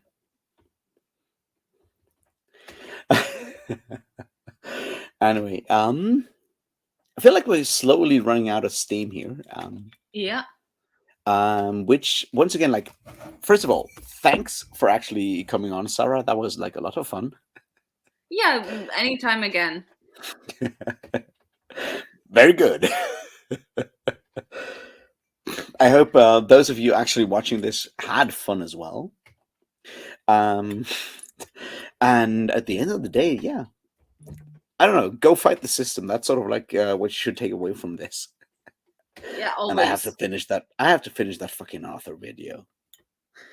It's 2 hours long already. It's Are getting you longer. gonna keep it at one video? It's gonna be one video. It's gonna be a painful one. It's gonna be really long. It's gonna be really painful. But thanks, John. Always makes me happy to hear that what I'm saying kind of is appreciated. It's just sometimes it's easy to forget that there's actually cool people on BookTube. Because the comments you want to shout out some cool people that people might have been missing? Honestly, I don't think there's that many people that you wouldn't already know, because to be fair, I haven't been watching BookTube in like the last half year because I just genuinely don't have the time. So it's like I don't do it a lot, and usually I just turn on some wrap-ups and stuff, so there's not really that much you can tell about it. But actually one BookTube account we got challenged. We got challenged by we got challenged by Joe. We didn't get into the political sterility of BookTube. I'm very much get into the political sterility of BookTube. Actually, that's a really good point, because I did remember one BookTube channel that I just like. When she makes a video, I am sure to watch it, even though the videos are like once in 6 months, and that's Low from Love's reading things. I forgot what it is, but here's the thing. Let's go into that. I would love to, if you still have the energy. I would love to. Yeah, but sure. I need to run and actually get another beer and be back in like a minute. You can do entertaining stuff with the chat, and I don't know. Juggle? I can do entertaining stuff. Chat, tell me what I should talk about. Tell really dumb jokes or juggle or whatever. I'm bad at entertaining, so no, just be angry. To tell me something, because I am bad at being put on a spot. I'm sorry about that. Just agree with John whenever he tells you like insulting things about me, and I think you can get like a 1 minute conversation while I get another beer and I'll be back in a minute. And then we'll talk about the political sterility of BookTube, and I'll sharpen my pitchforks. You sharpen your pitchforks. It's good. I do. I'll be back in a second. I am sadly also not good at making fun of people, because I am too nice. Genuinely. I am good about talking about things. The optics of Nordic corporatism since World War II. I can talk about World War II history in Austria, and how for some fucking reason it was some fucking neo-Nazis playing, like putting in what's it called? a recording of a Hitler speech into one of our national trains, which was that's the 11th cycle video was really long. So kudos to you for watching that twice. To be fair, it is one of my better videos. So if any of you haven't watched it yet, I do highly recommend it. I'm actually fairly proud of that one. Maybe it's because I finally put down notes of what I wanted to talk about. I mean, I still think I missed out on some things, but oh well, what can you do? And actually, I got less upset comments on that video than I thought. So still haven't gathered the courage. Yeah, I kind of get it. It's a long book, but I really like Cleo. If you read it, please do. I will be there on the whole way. Like I will be there with you. So that's the last thing I heard. But I appreciate that you'll be there on the whole way. I hope you talk about revolution. No, we're talking about Cleo not having found the courage yet to pick up the 11th cycle. Epic fantasy needs to be shorter. I disagree with that. I 100% disagree with that. My problem is actually in the fantasy genre that books have gotten shorter over the last few years. And additionally to that, I think what needs to happen is authors need to be more aware of how long their books need to be, because I think authors don't know anymore. And either they're too long and they don't need to be that long, or they're too short and they try to do too many things and they should be longer. And you find so few books nowadays that are actually the length that they're supposed to be. So that's my opinion on that.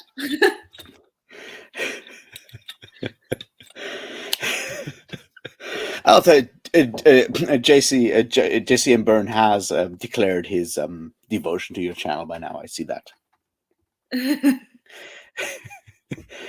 I do actually love how angry you were at 11th cycle. I did appreciate that. Yeah, right. I forgot to say that. Yeah, Lo is a Brazilian human rights lawyer. What's it called? Also told me to actually watch her channel. She's also a communist. I approve.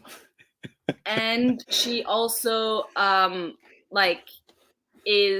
she makes really fun rant reviews, and she's also very honest, and like if she has an opinion, she will share it. See, here's an interesting thing. It's like I go into angry reviews and I go like all angry and shit, and then no one responds. I was not exactly nice to Robert Jordan. I was even less nice to Ted Williams, the other guy, Dan Simmons. Almost the same to Dan Simmons, and yeah, I can get away with it because probably because I'm a manly dude. Or at least no one's afraid of challenging me on my takes on Dan Simmons. I find very confusing because I haven't read Dune, but I watched the movie, and I did enjoy. I found it interesting. I had a few negative things to say about the pacing that I found kind of off and kind of weird, but overall it was a pretty positive review. There were two things that I said, one or two things that I said that, first of all, that I'm like, okay, I understand as far as I've heard, there is a subversion of the Messiah trope in the original book, but so far of what I've seen in the movie, it's looking like the white savior trope, and I'm not a fan of that, but I'm gonna reserve judgment on that for book 2. I just wanted to mention that. And the other thing was that I was like, I don't really see it as science fiction. It's kind of fantasy in space. Of course it is. my likes to dislikes ratio is like 50-50 for some reason. I had the dude bros so upset because I was like, hey, I haven't read the book. I don't know how it's gonna end. I'm gonna reserve judgment, but from what I've seen so far in this first movie, I'm gonna be like aware that the white savior thing is something that's gonna be possibly gone into. And that thing just upset everyone so much. And yeah, I think there's like this thing going on in like general like nerd spaces where it's like you haven't read the book and the fan fiction and the other stuff and this bit and this bit. You're not qualified to say anything about it. yeah. Which is of course ridiculous. I think pretty much my only negative review that didn't completely upset people was my Witcher review. Which one? Witcher. Yep, Witcher sucks. Yeah. I did like the short stories, but everything I think after the short stories are fine, but as soon as he starts talking about like women's reproductive rights, you might want to just like stop reading the shit. Yeah. I don't know. I get it. It's brown and rainy and muddy, and everyone has to drink like really cheap alcohol. He gets the feeling right. Don't get me wrong, but beyond that, I'm like, the one good thing I have to say about The Witcher, aside from that, The Last Wish, like the first short story collection was quite funny, is that there's a bisexual main character in a series from the 90s. So that's pretty good. Here's the thing: you haven't read The Black Company, right? No.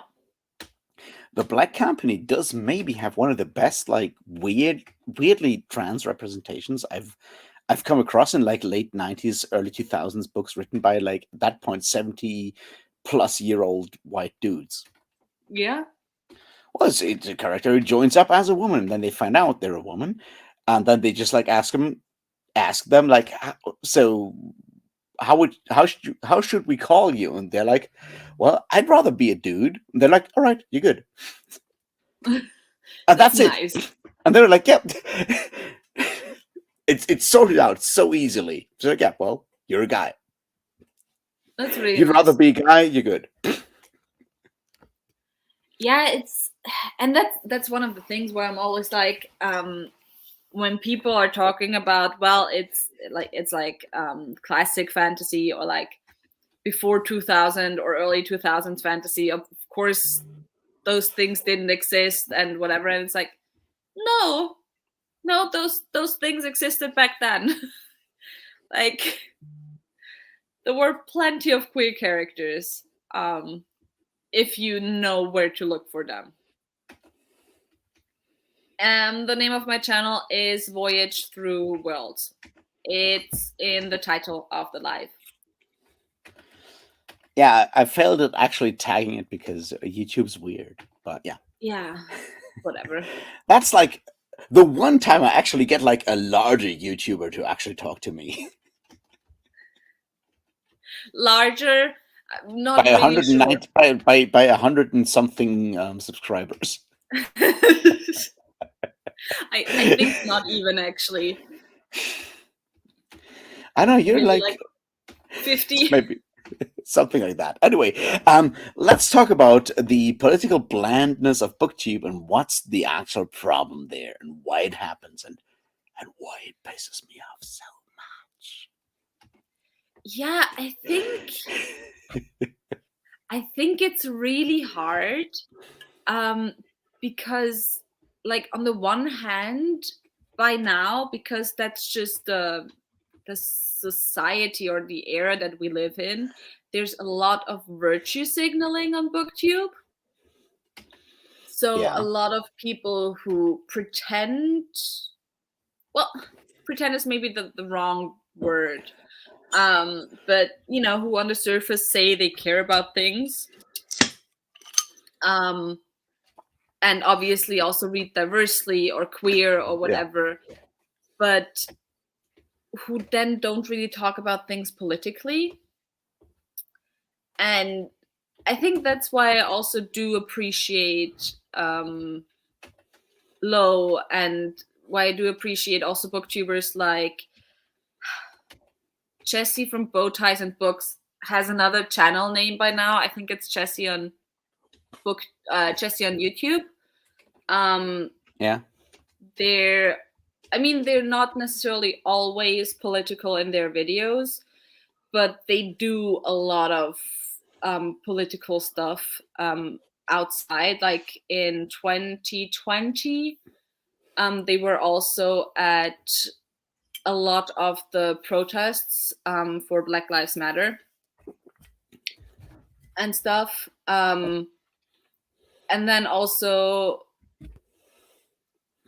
Reads with Rachel, I think. Like, I don't always like her videos, or the points, or don't always agree with her. She's the one where I'm like, she should be more structural, and she's like very like on the person, like ignoring like the fact that it's like a structural thing behind it.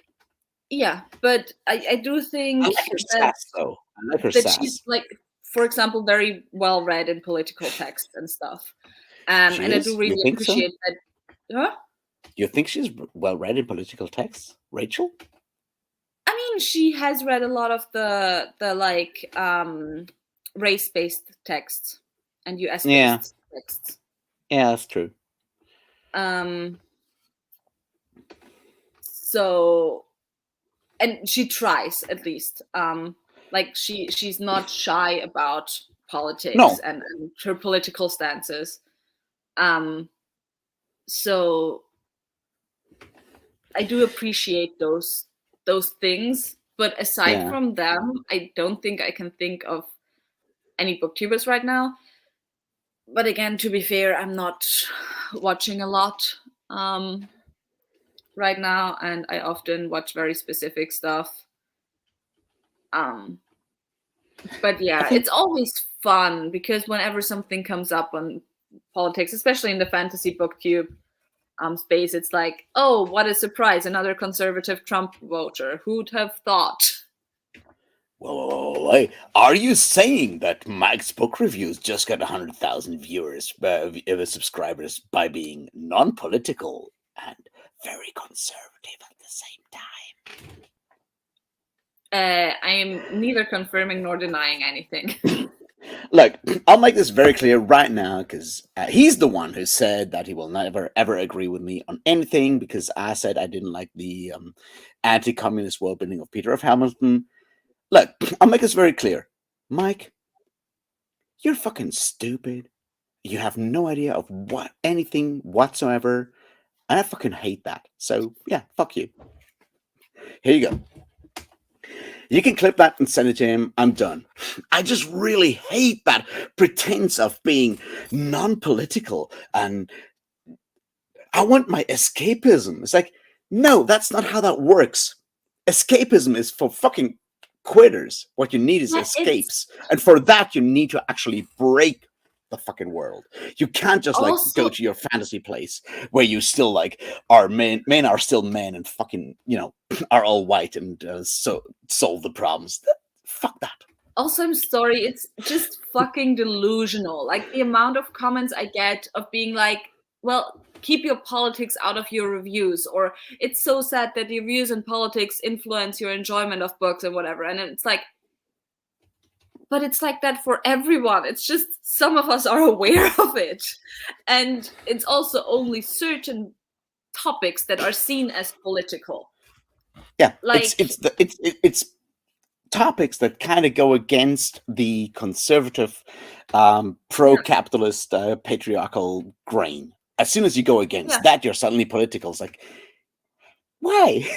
Why is that? And also, if you say that diversity in books annoys you and upsets you, because why do politics have to be in everything all of a sudden? That is your political views influencing your enjoyment of what you read. Yeah. It's question, are there any fantasy books that do not touch on political issues? I think there are fantasy books that don't consciously touch on political issues, but I don't think there are any fantasy books that don't touch on political issues, because all books and all art is created within a specific political context. Yeah. That doesn't have to mean that fantasy books always mirror the political views of who is writing them, but they're still political. I think that there's like this like big difference that's like kind of difficult to explain, is like the idea that sort of like the conservative right thinks that political is the political arena where people, put on ties and talk on Fox News or CNN or whatever. And the idea that like everything is political is, which is sort of where like, at least since like 1968, probably before that, we kind of understood that like, yes, life in general is political. What we do is political. But the conservative people don't understand that. And the idea of like, don't bring politics into my fantasy is sort of a result of that, where like, oh, no, you're saying something political here. It's like, but like every person that is writing a book will bring their politics into their books. It's like, I love Tolkien. Don't get me wrong. I'm a huge Tolkien fan, but Tolkien is very conservative in a lot of ways. He's also a self-described anarchist in some other places. Don't get me wrong. I approve of that. Tolkien's anarchist phase, we could have seen more of that. I approve of that. But of course he's conservative, and that's fine. The problem is like denying that and saying that there's nothing there. It's like, of course it's there. We can engage with that. We can argue around that and, do stuff, but saying it's not there. Like, it's not a fucking Jedi trick where you just like wave your hands like, this is not the politics you're looking for. That's not how that works. Yeah. And it's actually kind of like, in terms of being political, it's one of the issues. I'm currently reading the third book in the Drowning Empire saga trilogy. Which one is who wrote that one? Andrea Stewart. Okay, and I don't know that one. And like, I'm having a really hard time I'm not having a hard time. Like, in terms of enjoyment, I'm really enjoying it. But in terms of politics, the book so far seems very confused to me, because one of the main characters is currently emperor of this empire. Yeah. And you have this other group of people that, want to put a council instead of the empire. And then there's also other stuff going on that gives our main character constantly the excuse to be like, well, but I'm the only one that can do this right now. Like, you need to follow me for now so I can write this, and whatever. Yeah.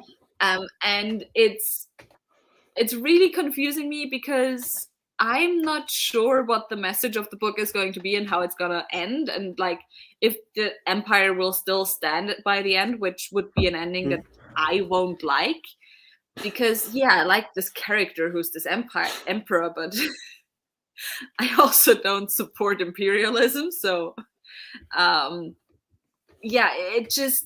it's a struggle for me in a lot of fantasy books that obviously is political. How often fantasy books end with, well, there's still someone else in power, but at least this time it's a good person. Yeah, I think like, so there's like two things that I want to go to, and like one of them is that a lot of stuff is political.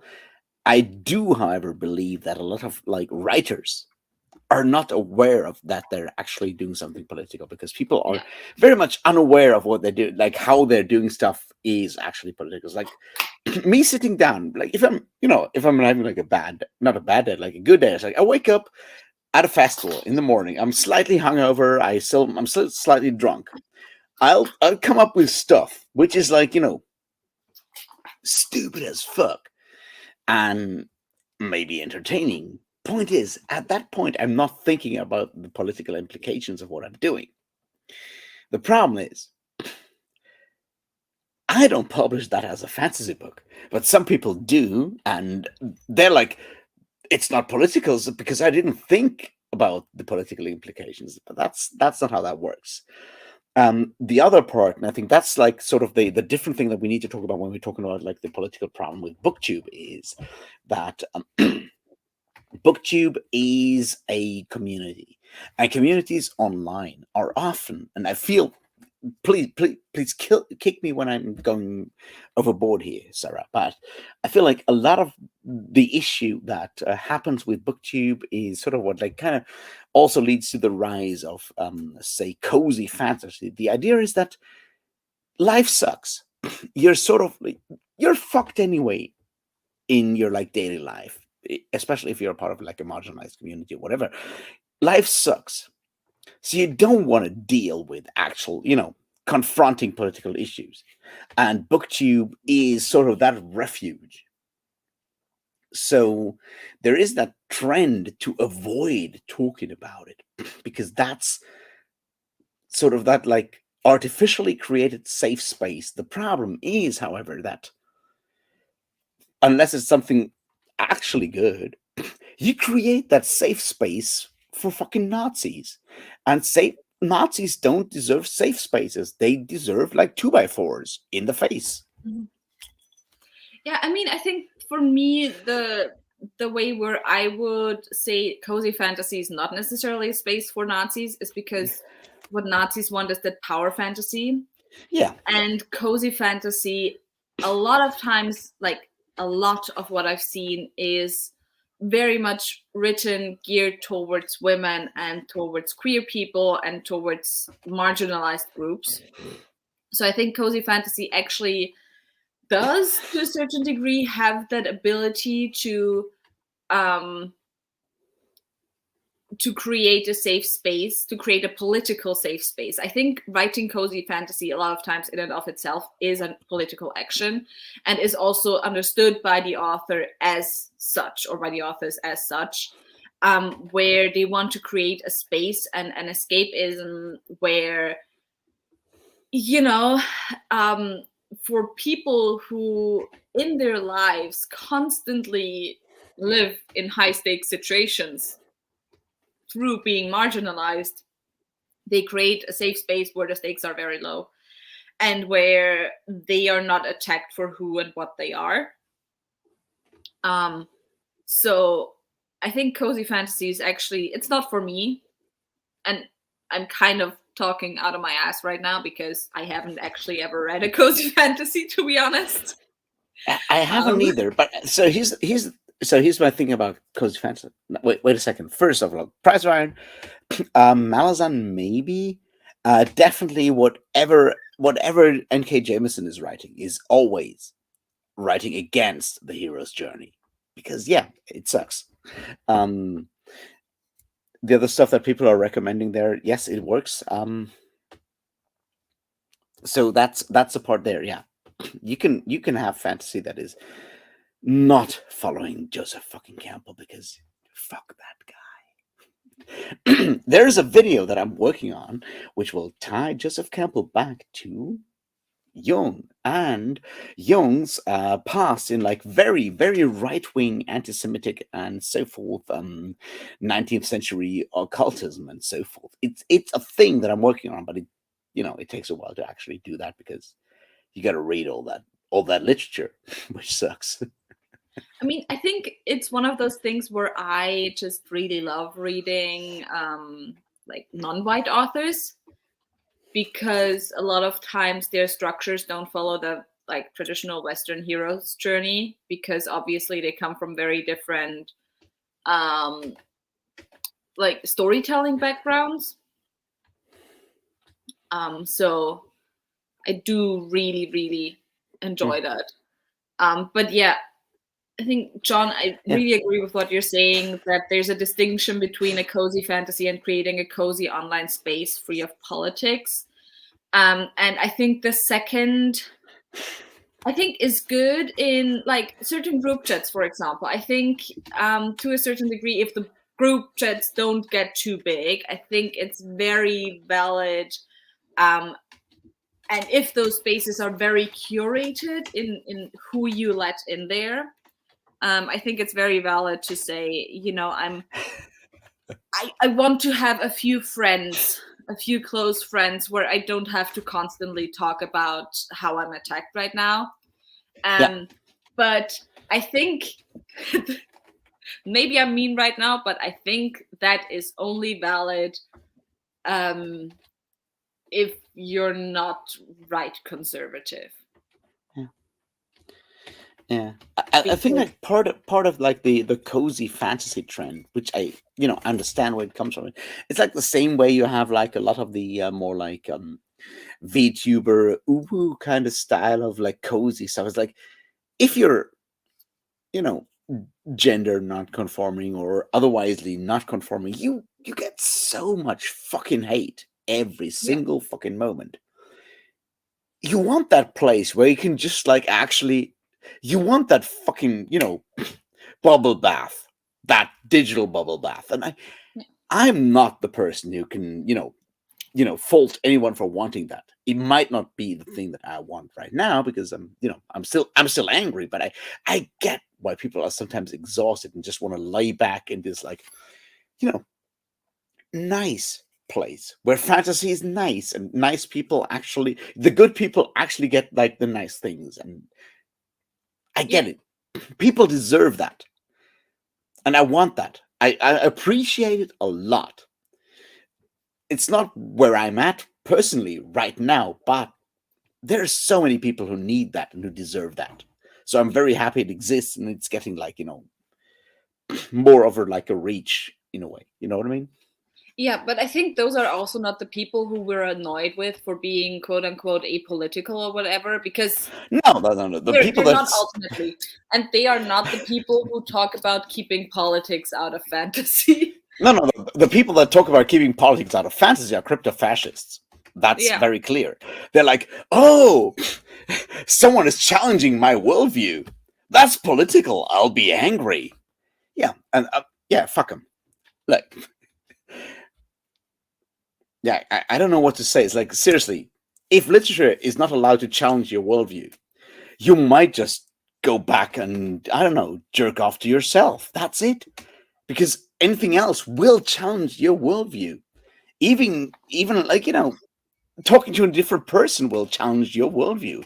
That's how it Yeah. works. And if you're like, that's political, I don't want that, then I don't know, become a hermit. It works. Yeah, I've but done it's it. also, It's good, but for me, it's always really funny how delusional those people can be in sometimes they're talking about some books and I'm like, did we read the same books? Like, there's some pretty overt fucking political messages in there. And yeah. I feel like you wouldn't agree with those political messages. How can you just read it and be like, this is a nice apolitical book? Yeah, I think like the idea of like claiming that fantasy should not have a part in politics shouldn't have a part in fantasy. They're missing like the absolute basics of fantasy. Like you talk like someone like William Morris, influenced to fucking J.R. Tolkien. He was a devoted socialist. Just saying. Robert E. Howard, inventor of Conan the Barbarian, he was very much an existentialist. He was conservative in a lot of ways and progressive in some others. He was very much that shit was political, overtly political, all the fucking way. And everyone's like, no. It has to be pseudo medieval. Places have to be dark. Women need to be saved, and men have to be men. It's like, But where does it say that? even when you talk about like some of the favorites of those type of people, I have my criticisms of George R. Martin, but being apolitical is not one of them. Like, his books are very, very specifically political and very, very anti-monarchy. Sometimes less so because he kind of got caught up in the narrative of what he was writing. But in terms of what he set out to write, it's very critical of the powerful. Does it work? Not necessarily always, because the powerful are the only POVs that he gives us. But yeah, it's even the Um, I, books I think it's very they interesting love. what also said about like the safe space and cozy fantasy of like being where they went to have like the time away from like the continuous troubles. Because yeah, not for me. Like in very white Germany, underground hip hop shows are not that place. But yeah, I get it. That's the point. It's like you need a place where you can actually drop that continuous like fighting reflex and be yourself Yeah, for a moment. And I will never take that away from anyone except fucking Nazis who want like their ethno states be in fantasy as well. Because yeah, fuck them. yeah, They're objectively wrong. yeah. They suck. You're right, price. You're right. Right, price of iron. Yes, it is a very cynical. But that's the point. That's the point. Abercrombie is political, and you can argue with Abercrombie about his take on revolution and so forth, and I will disagree with him violently. But he's not claiming to be non-political. But there's booktubers who's like, Abercrombie is just telling it how it is. There's no politics in this. Like, there's no such thing as how it is. How it is. The status quo is the thing we need to change. So people going like, he's just telling it how it is. They need to get punched in the face because they've lost their imagination. And maybe that'll actually restore it. But that's sort of like the as much as I disagree with like the politics of Joe Abercrombie, I respect him because I'm very sure that like he'll always start arguing politics with you if you actually disagree with him. He does not claim this to be reality. It's just like his take. And that's the point. That's why you write books. That's why you read books. It's because you want to engage with reality and and change it, push against takes that other people have. That's the point. And people just going like, yeah, I don't know. This is an apolitical view of the world. It's just like full of rape and violence. That's just like how the Middle Ages were. I'm like, nope. Yeah, but what we know of the Middle Ages is political. Yeah, I History is know. political. Like I know. historical sciences are political. So And even if you actually assume that, that's still not what medieval history actually tells you about stuff. Like it wasn't all grime, dirt, and women getting raped. It was mostly getting men getting raped in the field because that's how you assume dominance in like a battle. But we can't have that because our audience is white and cis male, and they're really yeah, not good when it comes to like dudes getting sexually assaulted. yeah, and also They need a safe space, which is apolitical and all about epic fantasy. yeah. And I mean, when we talk about politics and fantasy, something I usually don't do is from that to assume the politics of the author, because sometimes an author could just find a certain narrative interesting to write, especially if it's the more overt themes in books. However, if it's the this seems kind of accidental, less overt themes, then I might assume the politics of the writer.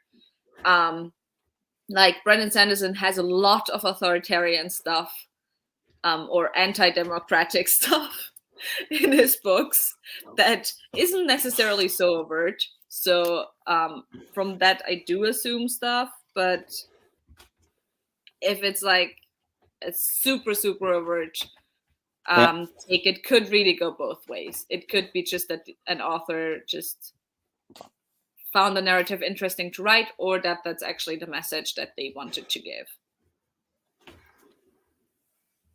yeah. Howard was pretty libertarian. You're right, Liam. The thing is, there's nothing wrong with using Lacan or Jung or Freud I mean, if you want to, I mean, like if authors use those to interpret something and write their stuff, as an interpreter, you should probably be aware of like the framework they use. So that's fine. Just don't assume that like Jungian philosophy, like psychology, is any form of like objectively true or whatever. That's sort of like the issue that I have. Well, I read William Morris because of his socialism. That might be part. I think like Morris is difficult because like the whole like Raphaelite movement is got kind of buried, and Morris is always subsumed into that with the paintings he did and stuff he did like that, and the manufactories he organized and stuff like that. So I think I don't think it's so much the socialism than just like being part of like a specific movement that has been ignored by modern like art history or like literary history in general.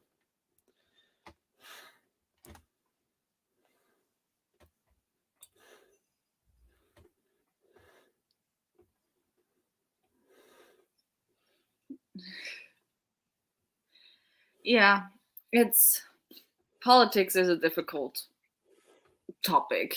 I do sometimes find it interesting because of that to read author interviews, just to have context for analyzing books. Like not to use as a Bible or whatever, but knowing what they wanted to do, what they set out to do, and then being able to analyze the book along those lines, and seeing, okay, where did that shine through for me? Did I get that message or not? So it's I think I'm gonna blame America for that, like the US specifically. I feel like obviously you don't always, and in every situation talk about politics, but I feel like in Austria, at least, it's way more normal to talk about politics among friends, among family, sometimes even acquaintances. And this, like, no talking about politics, I feel is like a very US influence. And social media is just very US influenced. That's like the other part that like how much social media, even political social media, everything is just like so US, like conservative. Like my view of conservative is quite different from like American conservatives. But for me, I say conservative, you're thinking Republican. No, for me, if I think conservative, I think US American. Your average US American. That's what I use the word Nazi. Yeah. I mean, if I say conservative, I mean like US Democrats. If I say Republican, I mean Nazi. I mean that's shit changes. Yeah. But the point is like,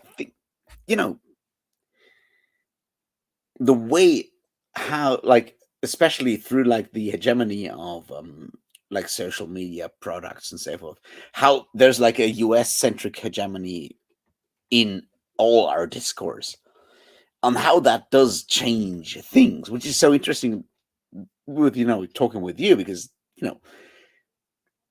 you're Austrian, I'm German. We we follow you even to fucking St. Petersburg sometimes, but point is,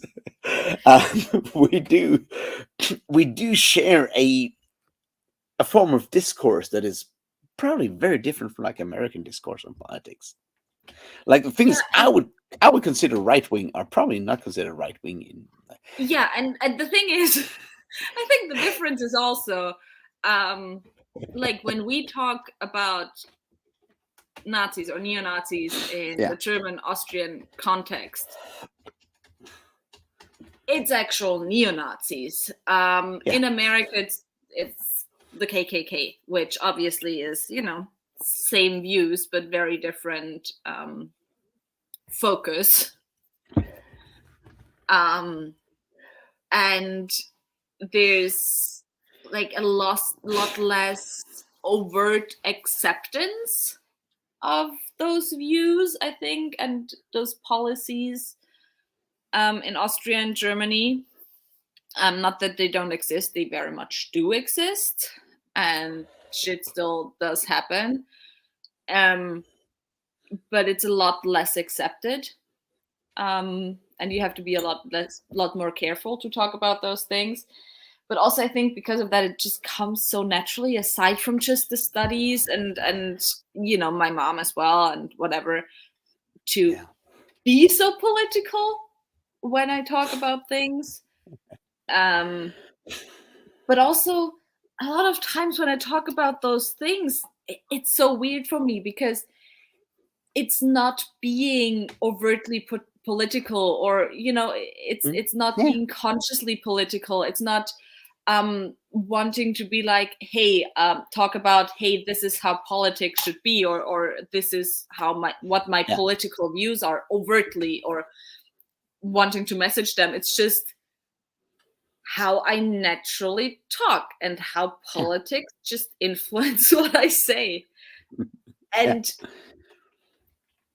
US Americans are just so careful all the time. And that's like the other part is like how politics are so like, the separation between politics and life in a way. Yeah. At the end of the day, for me, like, and I hate to bring this up, but there's like a thing in a Terry Pratchett book, a children's book by Terry Pratchett. It's like the job of a witch is to be the voice for the voiceless and to stand up for those who can't stand up for themselves. And that's the basis of it all. That's politics. It's like to do the right thing, even for the other people that maybe can't do it right now. That's the core of it. And that's the difference between like European fantasy and American fantasy. Yeah. It's like there's also the comment of that in America people say liberals when they mean left. In Belgium, the Liberal Party is considered right wing. Here also, here as well. But I think for me the Freiheitliche, the Liberal Party here, is like the Nazi Party. Genuinely, the Nazi Party, which I think for Germany it's not, right? In Germany it's the AfD, right? Because here the liberals are our AfD. Can I just for a second just give like absolute like also that Sanderson joke? Yeah. You win. Very much. You win, man. That was like wow. That's true. Yeah. Yeah, I hate the word liberal because liberal in economics is the absolute shit, and like wrong phrasing, is shit, not the absolute shit. And it's very confusing a lot of times when people talk about liberals, if they talk about economic liberals, if they talk about social liberals. It's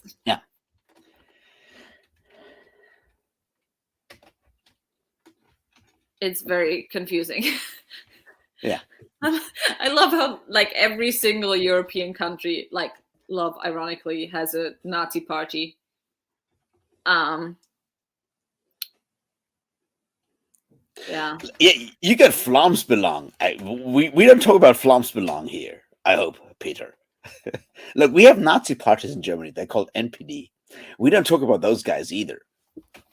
But there's a difference between like the Nazis we all make fun of and the Nazis that kind of creep into the bourgeoisie. Yeah. Because the Nazis we all make fun of, we already know how to deal with them. It's called, 2/3 of fucking oil and 1/3 of gasoline. The problem is we're all like, oh, they're respectable now. It's like, we can't just punch them. Well, the answer is yes, you can, but it takes some time and some actual like work to make people understand that yes, you can still punch those fucking Nazis because it's the Nazis. Yeah. I wonder if this whole like live stream will be like completely like banned from YouTube afterwards because I'm apparently advocating for violence against enemies of the state. You can't punch a Nazi. You wouldn't be better than a Nazi. Well, yes, I would. Like, you can't punch a Nazi, but you can certainly use a 2x4 with extreme prejudice. I think that explains it, right? Yeah.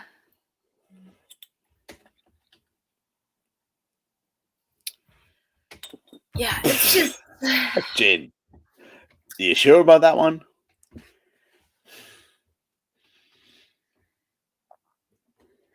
Politics. I mean, it is exhausting, but yeah,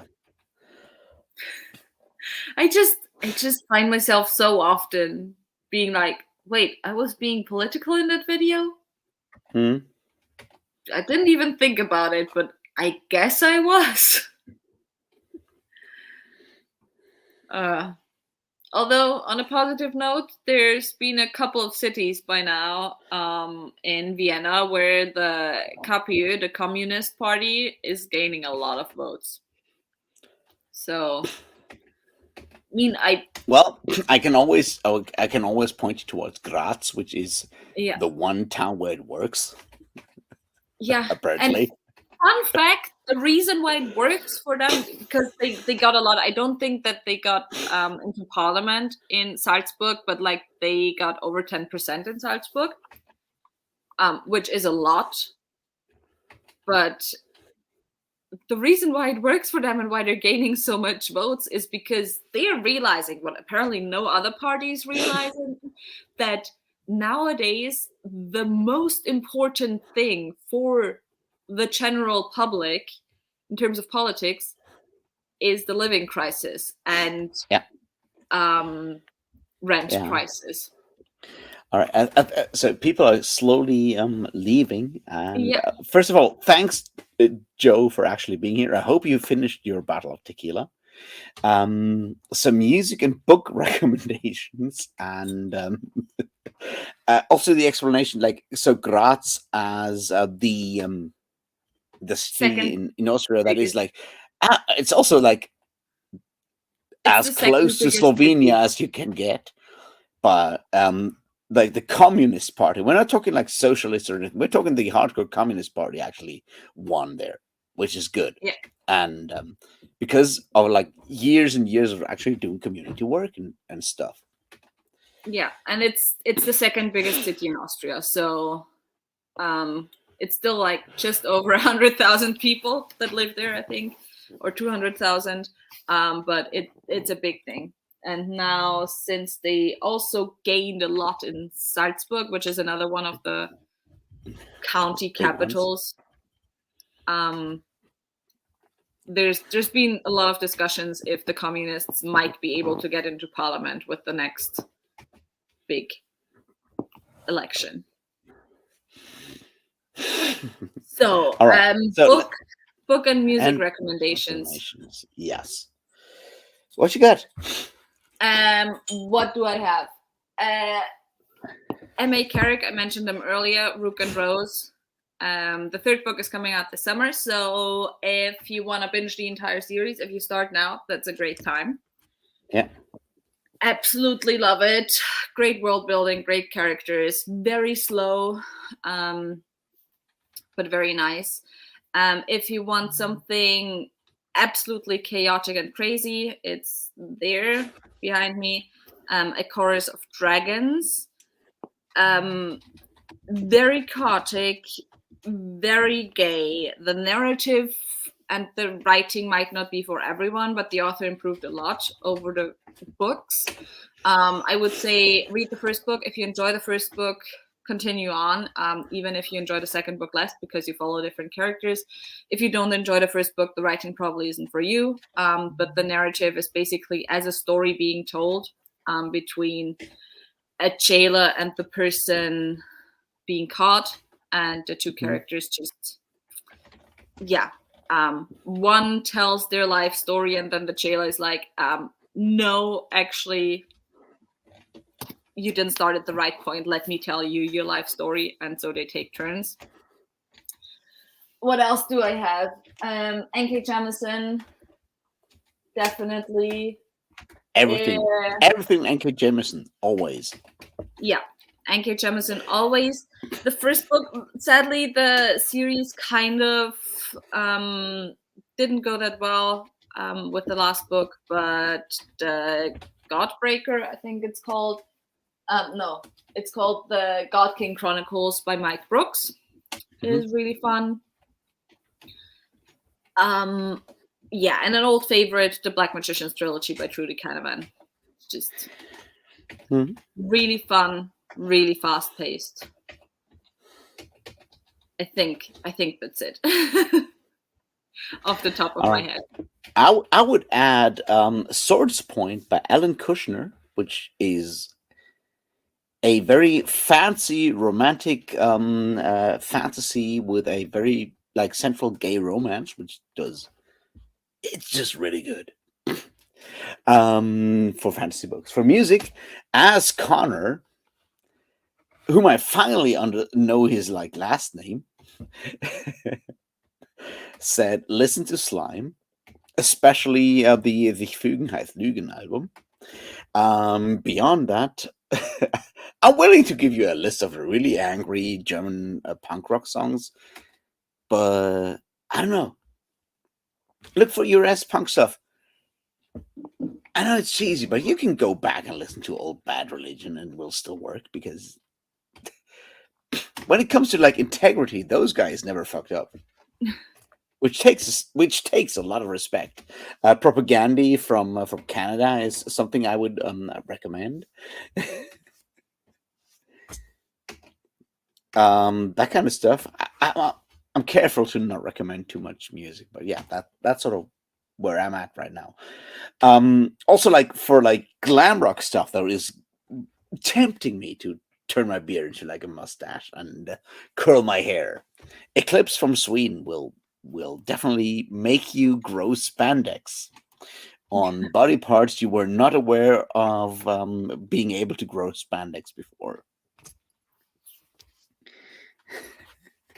Anyway, I'm so glad y'all came up, and I had a lot of fun. Yeah, I also had a lot Sarah, of fun. you had a lot of fun? Yeah, it was some great conversations. And your audience is really nice. So, if you have not yet subscribed to Sarah Voyage Through Worlds, you do that now. And you support her next time some fucking idiots come up and tell her how she's not understanding how important all that rape is for like the character development of the people that are not getting raped. Actually, interestingly, I don't think I got that many, if any, comments on that video, like negative comments. So that was a good thing. That's something. So yeah, just go and subscribe to Voyage Through Worlds, and I don't know. We'll hang out very much once I actually finish that fucking author video, which is getting longer and longer and longer and longer. It's like the fucking worm with Ouroboros. It's eating its own tail, and suddenly Geoffrey F. Monmouth is getting fucked in the ass by fucking Thomas Mallory, and there's nothing you can do but like rhyme like 15th century English stuff. I'm sorry about that. Madness is taking over.